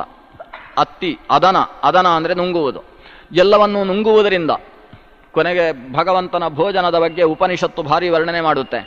ಒಂದು ದೊಡ್ಡ ಎಲೆಯಲ್ಲಿ ಎಲ್ಲವನ್ನೂ ಹಾಕಿಕೊಂಡು ಯತ್ರ ಬ್ರಹ್ಮಚ ಕ್ಷತ್ರಂಚ ಉಭೇ ಭವತವೋದನಃ ಮೃತ್ಯುರ್ಯಸ್ಯೋಪಸೇಚನಂ ಅಂತ ಎಲ್ಲ ಬ್ರಾಹ್ಮಣ ಕ್ಷತ್ರಿಯ ಇವುಗಳನ್ನೆಲ್ಲ ಒಂದೊಂದು ತುತ್ತನ್ನಾಗಿ ನುಂಗ್ತಾನಂತೆ ಭಗವಂತ.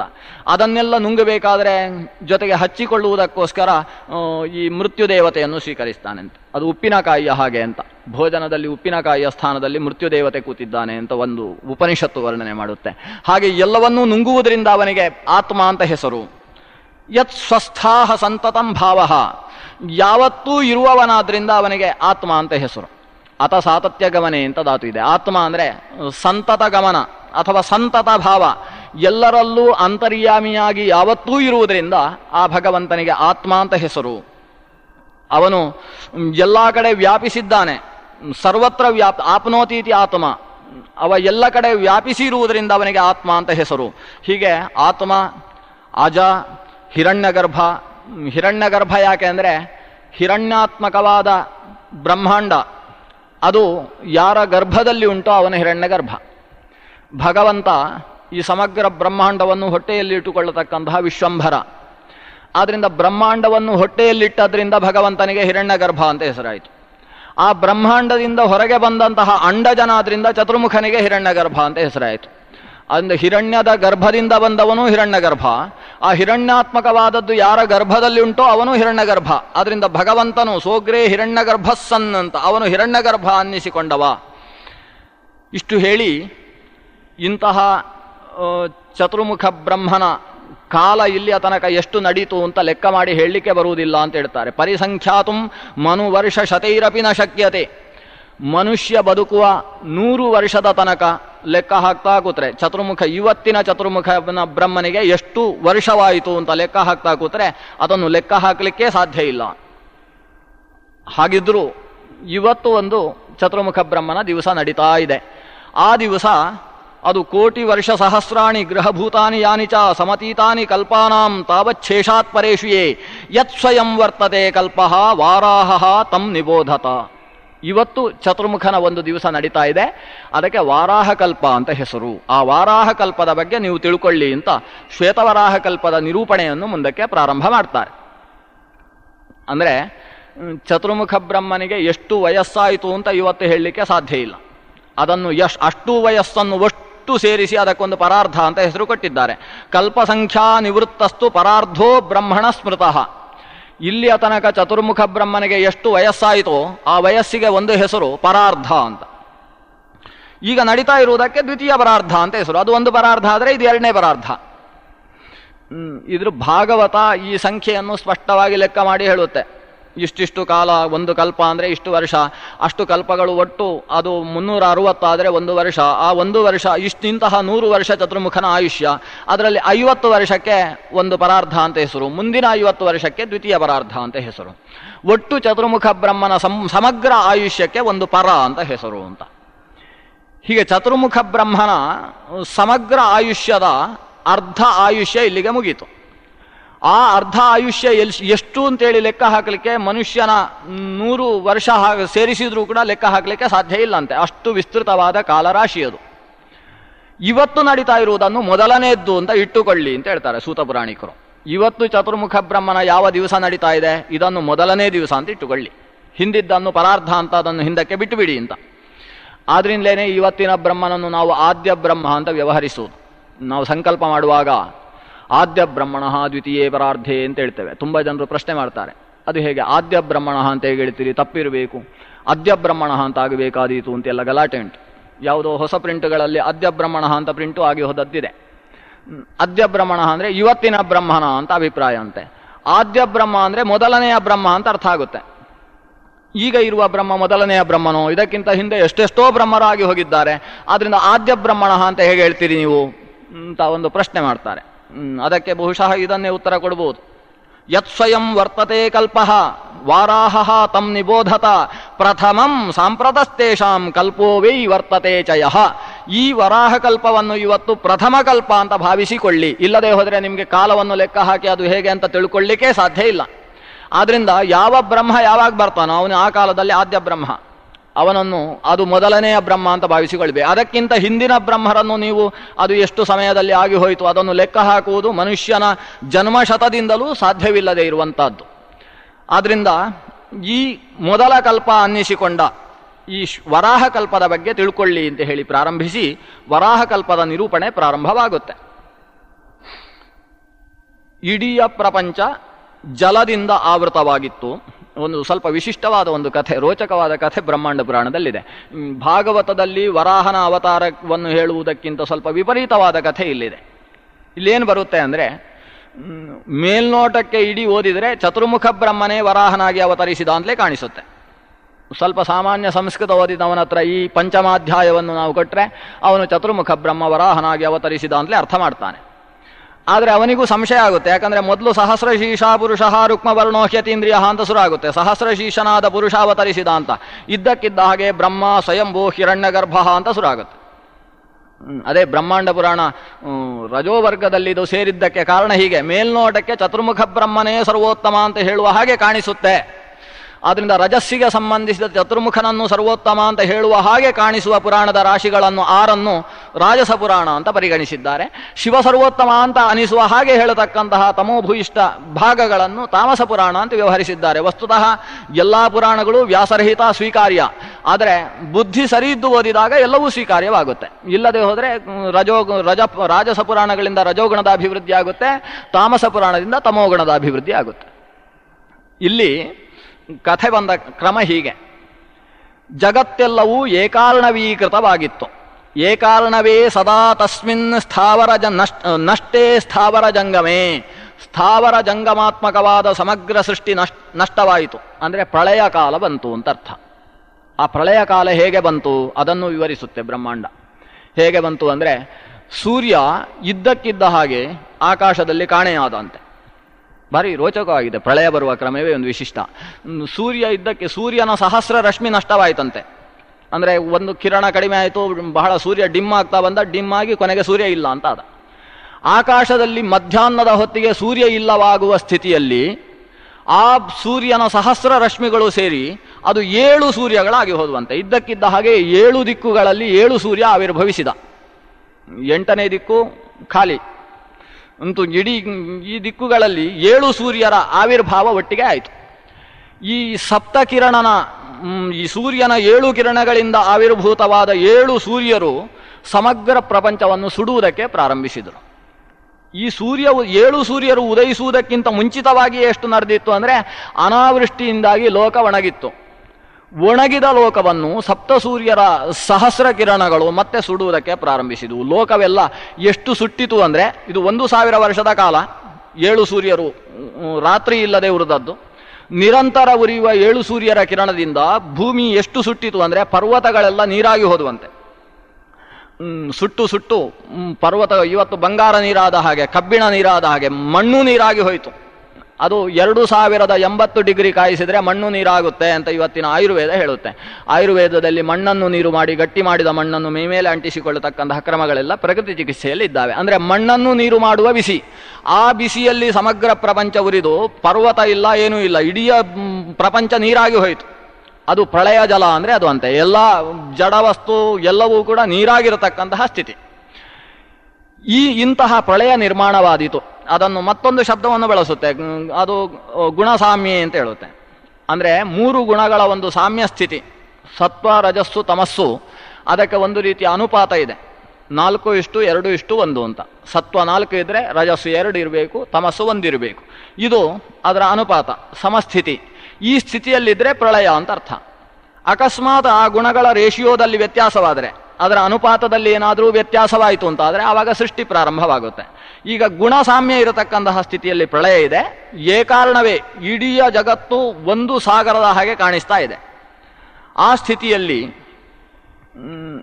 ಅಲ್ಲಿ ನಾರಾಯಣ ಕಾಣಿಸಿಕೊಂಡ ಅಂತ ಹೇಳುತ್ತೆ. ನಾರಾಯಣ ಅಂತ ಯಾಕೆ ಹೆಸರು ಬಂತು ಅಂದರೆ, ಆಪೋ ನಾರಾ ಇತಿ ಪ್ರೋಕ್ತಾಹ ಆಪೋ ವೈ ನರಸೂನವಃ ಅಯನಂ ತಸ್ಯತಃ ಪ್ರೋಕ್ತಾಹ ತೇನ ನಾರಾಯಣ ಸ್ಮೃತಃ. ಆಚಾರ್ಯರು ಅನುವ್ಯಾಖ್ಯಾನದಲ್ಲಿ ಉಲ್ಲೇಖ ಮಾಡಿದಂತಹ ಶ್ಲೋಕ.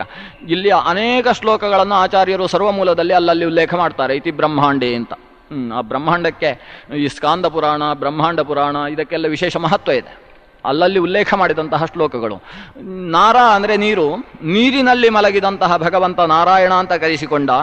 ಅವನು ಸ್ವರ್ಣಪತ್ರದಲ್ಲಿ ಮಲಗಿದ್ದಾನೆ. ಹೀಗೆ ಮಲಗಿರುವ ಸ್ಥಿತಿಯಲ್ಲಿ ಅವನಿಗೆ ಇದ್ದಕ್ಕಿದ್ದ ಹಾಗೆ ಎಚ್ಚರವಾಯಿತಂತೆ. ಎಚ್ಚರ ಯಾಕಾಯಿತು ಅಂತೇಳಿದರೆ, ಮನುಷ್ಯ ಮಲಗಿದಾಗ ಯಾಕೆ ಎಚ್ಚರ ಆಗುತ್ತೆ ಅಂತ ಕೇಳ್ತಾರೆ ಸೂತ ಪುರಾಣಿಕರು. ಮನುಷ್ಯನಿಗೆ ರಾತ್ರಿ ಮಲ್ಕೊಂಡಿರ್ತಾನೆ, ಬೆಳಗ್ಗೆ ಯಾಕೆ ಎಚ್ಚರ ಆಯಿತು ಗೊತ್ತಿಲ್ಲ. ಹಾಗೆ ಭಗವಂತನಿಗೆ ಯಾಕೆ ಎಚ್ಚರ ಆಯಿತು ಅಂತ ಗೊತ್ತಿಲ್ಲ. ಸ್ವರ್ಣಪತ್ರದಲ್ಲಿ ಸುವರ್ಣ ಲಕ್ಷ್ಮಿಯೇ ಎಲೆಯ ಸ್ವರೂಪದಲ್ಲಿರುವ ಆ ಲಕ್ಷ್ಮಿಯ ಮೇಲೆ, ಆ ಎಲೆಯ ಮೇಲೆ ಮಲಗಿದಂತಹ ಭಗವಂತನಿಗೆ ಯುಗ ಸಹಸ್ರ ಮುಗಿದ ಮೇಲೆ ಇದ್ದಕ್ಕಿದ್ದ ಹಾಗೆ ಎಚ್ಚರವಾಯಿತು. ಎಚ್ಚರವಾಗಿ ಆ ನೀರಿನಲ್ಲಿ ಇಳಿಯುವುದಕ್ಕೆ ಪ್ರಾರಂಭಿಸಿದ ಭಗವಂತ. ಬ್ರಹ್ಮಾತು ಸಲಿಲೇ ತಸ್ಮಿನ್ ಅವಾಗ್ ಭೂತ್ವಾ ತದಾಚರನ್ ನಿಶಾಯಾಂ ಇವ ಖದ್ಯೋತಃ ಪ್ರಾವುಟ್ಕಾಲೇ ತತಸ್ತತಃ. ನೀರಿನಲ್ಲಿ ಮುಖ ಕೆಳಗೆ ಮಾಡಿಕೊಂಡು ಇಳಿಯುವುದಕ್ಕೆ ಪ್ರಾರಂಭಿಸಿದ. ಪ್ರಳಯ ಜಲದಲ್ಲಿ ಎಚ್ಚರವಾದ ಕೂಡಲೇ ಇಳಿಯುವುದು. ಏನು ಇಳಿಯುವುದು ಅಂದರೆ ಹುಡುಕುವುದು. ಏನೋ ಹುಡುಕ್ತಾ ಇದ್ದಾನಂತೆ ಭಾರೀ ಕುತೂಹಲದಿಂದ. ಎಲ್ಲಿ ಹೋಗಿದೆ ಅಂತ ಹುಡುಕ್ಲಿಕ್ಕೆ ಪ್ರಾರಂಭಿಸಿದ್ದಾನೆ. ನೀರಿನಲ್ಲಿ ಅವಾಂಗ್ಮುಖನಾಗಿ ಇಳಿದಿದ್ದಾನೆ. ಅವನು ನೀರಿನಲ್ಲಿ ಇಳಿದದ್ದು ನೋಡಿದರೆ ಹೇಗೆ ಕಾಣಿಸುತ್ತೆ ಅಂದರೆ, ಮಳೆಗಾಲದ ಮಧ್ಯರಾತ್ರಿಯಲ್ಲಿ ಒಂದು ಮಿಂಚು ಹುಳದ ಹಾಗೆ ಕಾಣಿಸ್ತಾ ಉಂಟಂತೆ. ನಿಶಾಯಾಂ ಇವ ಖದ್ಯೋತಃ ಪ್ರಾವೃಟ್ ಕಾಲೇ ತತಸ್ತತಃ. ಮಳೆಗಾಲದಲ್ಲಿ ಹೇಗೆ ಮಿಂಚು ಹುಳ ಆ ಕಡೆ ಈ ಕಡೆ ಓಡಾಡಿದಾಗ ರಾತ್ರಿಯ ಹೊತ್ತು ಅದು ಬೆಳಕು ಚೆನ್ನಾಗಿ ಕಾಣಿಸುತ್ತೋ, ಹಾಗೆ ಈ ದೊಡ್ಡ ತಮಸ್ಸಿನಿಂದ ಆವೃತವಾದ ಆ ಜಲರಾಶಿಯಲ್ಲಿ ಮಧ್ಯದಲ್ಲಿ ಭಗವಂತ ತೇಜೋರೂಪಿಯಾಗಿ ನೆಲದಲ್ಲಿ ಇಳಿದರೆ ಒಂದು ಮಿಂಚು ಹುಳದ ಹಾಗೆ ಮಧ್ಯದಲ್ಲಿ ಕಾಣಿಸ್ತಾ ಇದೆ. ಅಷ್ಟು ದೊಡ್ಡ ಪ್ರಳಯ ಜಲ ಅದು. ಅಲ್ಲಿ ಹುಡುಕಾಡ್ತಾ ಇದ್ದಾನೆ. ಏನು ಹುಡುಕುವುದು ಅಂದರೆ, ಭೂಮಿಯಲ್ಲಿಂಟು ಅಂತ ಹುಡುಕುವುದು. ಕೊನೆಗೆ ಹುಡುಕಿ ಕೊನೆಗೆ ಅಡಿಯಲ್ಲಿ ಒಂದು ಕಡೆ ಭೂಮಿ ಕಾಣಿಸಿದಂತೆ ಆ ವಿಷ್ಣುವಿಗೆ. ತತಸ್ತು ಸಲಿಲೇ ತಸ್ಮಿನ್ ವಿಜ್ಞಾಯ ಅಂತರ್ಗತೇ ಮಹತ್ ಅನುಮಾನಾತ್ ಅಸಮ್ಮೂಢ ಭೂಮೇ ಉದ್ಧರಣಂ ಪ್ರತಿ. ಅಲ್ಲಿ ಕಂಡಂತಹ ಭೂಮಿಯನ್ನು ಹೇಗೆ ನಾನು ಎತ್ತುವುದು ಅಂತ ಆಲೋಚನೆ ಮಾಡುವುದಕ್ಕೆ ಶುರು ಮಾಡಿದ. ಆಲೋಚನೆ ಮಾಡಿದಾಗ, ನಾನು ಹಿಂದೆ ವರಾಹ ರೂಪದಿಂದ ಎತ್ತಿದ್ದೆ, ಇವತ್ತು ಹೇಗೆ ಎತ್ತಬೇಕು ಅಂತ ಆಲೋಚನೆ ಶುರುವಾಯಿತಂತೆ. ಕಿಂತು ರೂಪಮಹಂ ಕೃತ್ವಾ ಸಲಿಲಾದ್ ಉದ್ಧರೇ ಮಹೀಂ. ನಾನು ಯಾವ ರೂಪವನ್ನು ಹೊತ್ತು ಈ ನೀರಿನಾಡಿಯಿಂದ ಈ ಭೂಮಿಯನ್ನು ಎತ್ತುವುದಕ್ಕೆ ಶಕ್ಯ ಅಂತ ಆಲೋಚಿಸಿದ. ಅಷ್ಟು ಹೊತ್ತಿಗೆ ಆಲೋಚನೆಯೇ ರೂಪವಾಗಿ ಪರಿಣಮಿಸಿತು. ಆಲೋಚನೆಯೇ ರೂಪವಾಯಿತು. ಒಂದು ವರಾಹ ರೂಪವನ್ನು ಧರಿಸಿದ. ಜಲಕ್ರೀಡಾ ಸಮುಚಿತಂ ವಾರಾಹಂ ರೂಪಮಸ್ಮರತ್. ಜಲಕ್ರೀಡೆಯಾಡುವ ನೀರು ಹಂದಿಯ ರೂಪವನ್ನು ಆಲೋಚಿಸಿದ. ನೀರಿನಲ್ಲಿ ಚೆನ್ನಾಗಿ ಇಳಿದು ಅದನ್ನು ಎತ್ತಿ ತರಬೇಕು ಅಂತಾದರೆ ನೀರು ಹಂದಿಯ ರೂಪ ಒಳ್ಳೆಯದು ಅಂತ ಜಲಕ್ರೀಡೆಯಲ್ಲಿ ಬಹಳ ಪಳಗಿದ ಒಂದು ಹಂದಿಯ ರೂಪದ ಸ್ಮರಣೆ ಮಾಡಿದ ಹೊತ್ತಿಗೆ ವಿಶಿಷ್ಟವಾದ ಸ್ವರೂಪವನ್ನು ಹೊತ್ತು ನಿಂತ. ಇದು ವರಾಹ ರೂಪವನ್ನು ಭಗವಂತ ಧರಿಸಿದ ಕ್ರಮ. ಜಲಕ್ರೀಡಾ ಸಮಾಯುಕ್ತವಾದ, ಜಲಕ್ರೀಡಾ ಸಮುಚಿತವಾದ ಒಂದು ವರಾಹ ರೂಪ. ನಮಗೆ ಭಗವಂತನ ವರಾಹ ರೂಪ ಎಂಥದ್ದು ಅಂತ ಹೇಳಿದರೆ, ನಾವು ಯಾವುದೋ ಒಂದು ಹಂದಿಯನ್ನು ಆಲೋಚನೆ ಮಾಡ್ತೇವೆ. ಆ ಹಂದಿಯ ಹಾಗೆ ಇರಬೇಕು, ಆದರೆ ಆ ಹಂದಿಗಿಂತಲೂ ಈ ಹಂದಿಯಲ್ಲಿ ಒಂದು ವಿಶೇಷ, ಭಗವಂತನ ಹಂದಿಯಲ್ಲಿ ವಿಶೇಷ ಏನು ಅಂದರೆ ಈ ಹಂದಿಗೆ ದಂಷ್ಟ್ರ ಇರುವುದಿಲ್ಲ, ಕೋರೆದಾಡೆ ಇರುವುದಿಲ್ಲ. ಅವನಿಗೊಂದು ಕೋರೆದಾಡೆ, ಅದು ವಿಶೇಷ, ಎಲ್ಲದರಲ್ಲೂ ಇರುವುದಿಲ್ವೇ. ಭಗವಂತ ಮತ್ಸ್ಯಾವತಾರಿ ಆದ, ಮತ್ಸ್ಯಾವತಾರಿ ಆದರೆ ಈ ಮತ್ಸ್ಯಕ್ಕಿಂತ ಒಂದು ವಿಶೇಷ, ಅವನಿಗೊಂದು ಕೋಡು ಇತ್ತು, ಮೀನಿಗೂ ಕೋಡು ಇತ್ತು. ನೈಕಶೃಂಗ ಅಂತ ವಿಷ್ಣು ಸಹಸ್ರನಾಮ ಹೇಳುತ್ತೆ. ವಿಲಕ್ಷಣವಾದ ಒಂದು ಕೋಡು ಅನ್ನುವುದು ಲೋಕದಲ್ಲಿ ಎಲ್ಲೂ ಇಲ್ಲ. ಆದರೆ ಭಗವಂತನ ಮತ್ಸ್ಯಾವತಾರದಲ್ಲಿ ಅವನಿಗೆ ಒಂದು ಕೋಡು ಇತ್ತು. ಆ ಕೋಡಿಗೆ ದೋಣಿಯನ್ನು ಕಟ್ಟಿದ್ದು ಎಲ್ಲ ಭಾಗವತದಲ್ಲಿ ದೊಡ್ಡ ವಿಚಾರ ಇದೆ. ಈ ವರಾಹಾವತಾರ ನಾವು ಆಲೋಚಿಸಿದ ಹಂದಿಯ ಹಾಗೆ ಅಲ್ಲವೇ ಅಲ್ಲ, ಬಹಳ ವಿಶಿಷ್ಟವಾದದ್ದು. ಯಾಕಂದ್ರೆ ಅದನ್ನು ಯಾರೂ ಕಂಡಿಲ್ಲ ಅಂತ ಹೇಳ್ತಾರೆ ಬ್ರಹ್ಮಾಂಡ ಪುರಾಣದಲ್ಲಿ. ಅದೃಶ್ಯಂ ಸರ್ವಭೂತಾನಾಂ ವಾಂಗ್ಮಯಂ ಬ್ರಹ್ಮ ಸಂಹಿತಂ. ಅದು ಯಾವ ಪ್ರಪಂಚದ ಪ್ರಾಣಿಗೂ ಕಾಣಿಸದೇ ಇರುವಂತಹ ರೂಪ. ಅದು ಯಜ್ಞವರಾಹ. ಯಾಕೆ ಮತ್ಸ್ಯರೂಪ, ಕೂರ್ಮ, ವರಾಹ, ನರಸಿಂಹ, ವಾಮನ, ಈ 5 ಸ್ವರೂಪವೂ ಕೂಡ ಅತಿಮಾನುಷವಾದದ್ದು. ಅದು ಮನುಷ್ಯ ಮಾತ್ರನೂ ಕಾಣದೇ ಇದ್ದಂತಹ ವಿಶಿಷ್ಟವಾದ ರೂಪಗಳು 5. ಆನಂತರ ಇದನ್ನು ಮಾತ್ರ ಮನುಷ್ಯ ಕಾಣುವುದಕ್ಕೆ ಶಕ್ಯ. ಅಂತಹ ವಿಶಿಷ್ಟವಾದ ವರಾಹ ರೂಪ ಅದು ಮನುಷ್ಯರಿಗೆ ಅದೃಶ್ಯವಾದಂತಹ ರೂಪ, ವಾಂಗ್ಮಯವಾದ ರೂಪ, ವೇದ ಪ್ರತಿಪಾದ್ಯವಾಗಿರತಕ್ಕಂತಹ ವರಾಹ ರೂಪ. ಆ ರೂಪವನ್ನು ಧರಿಸಿದ, ಅದು ಯಜ್ಞವರಾಹ ಅಂತ ಕರೆಸಿಕೊಂಡಿತು.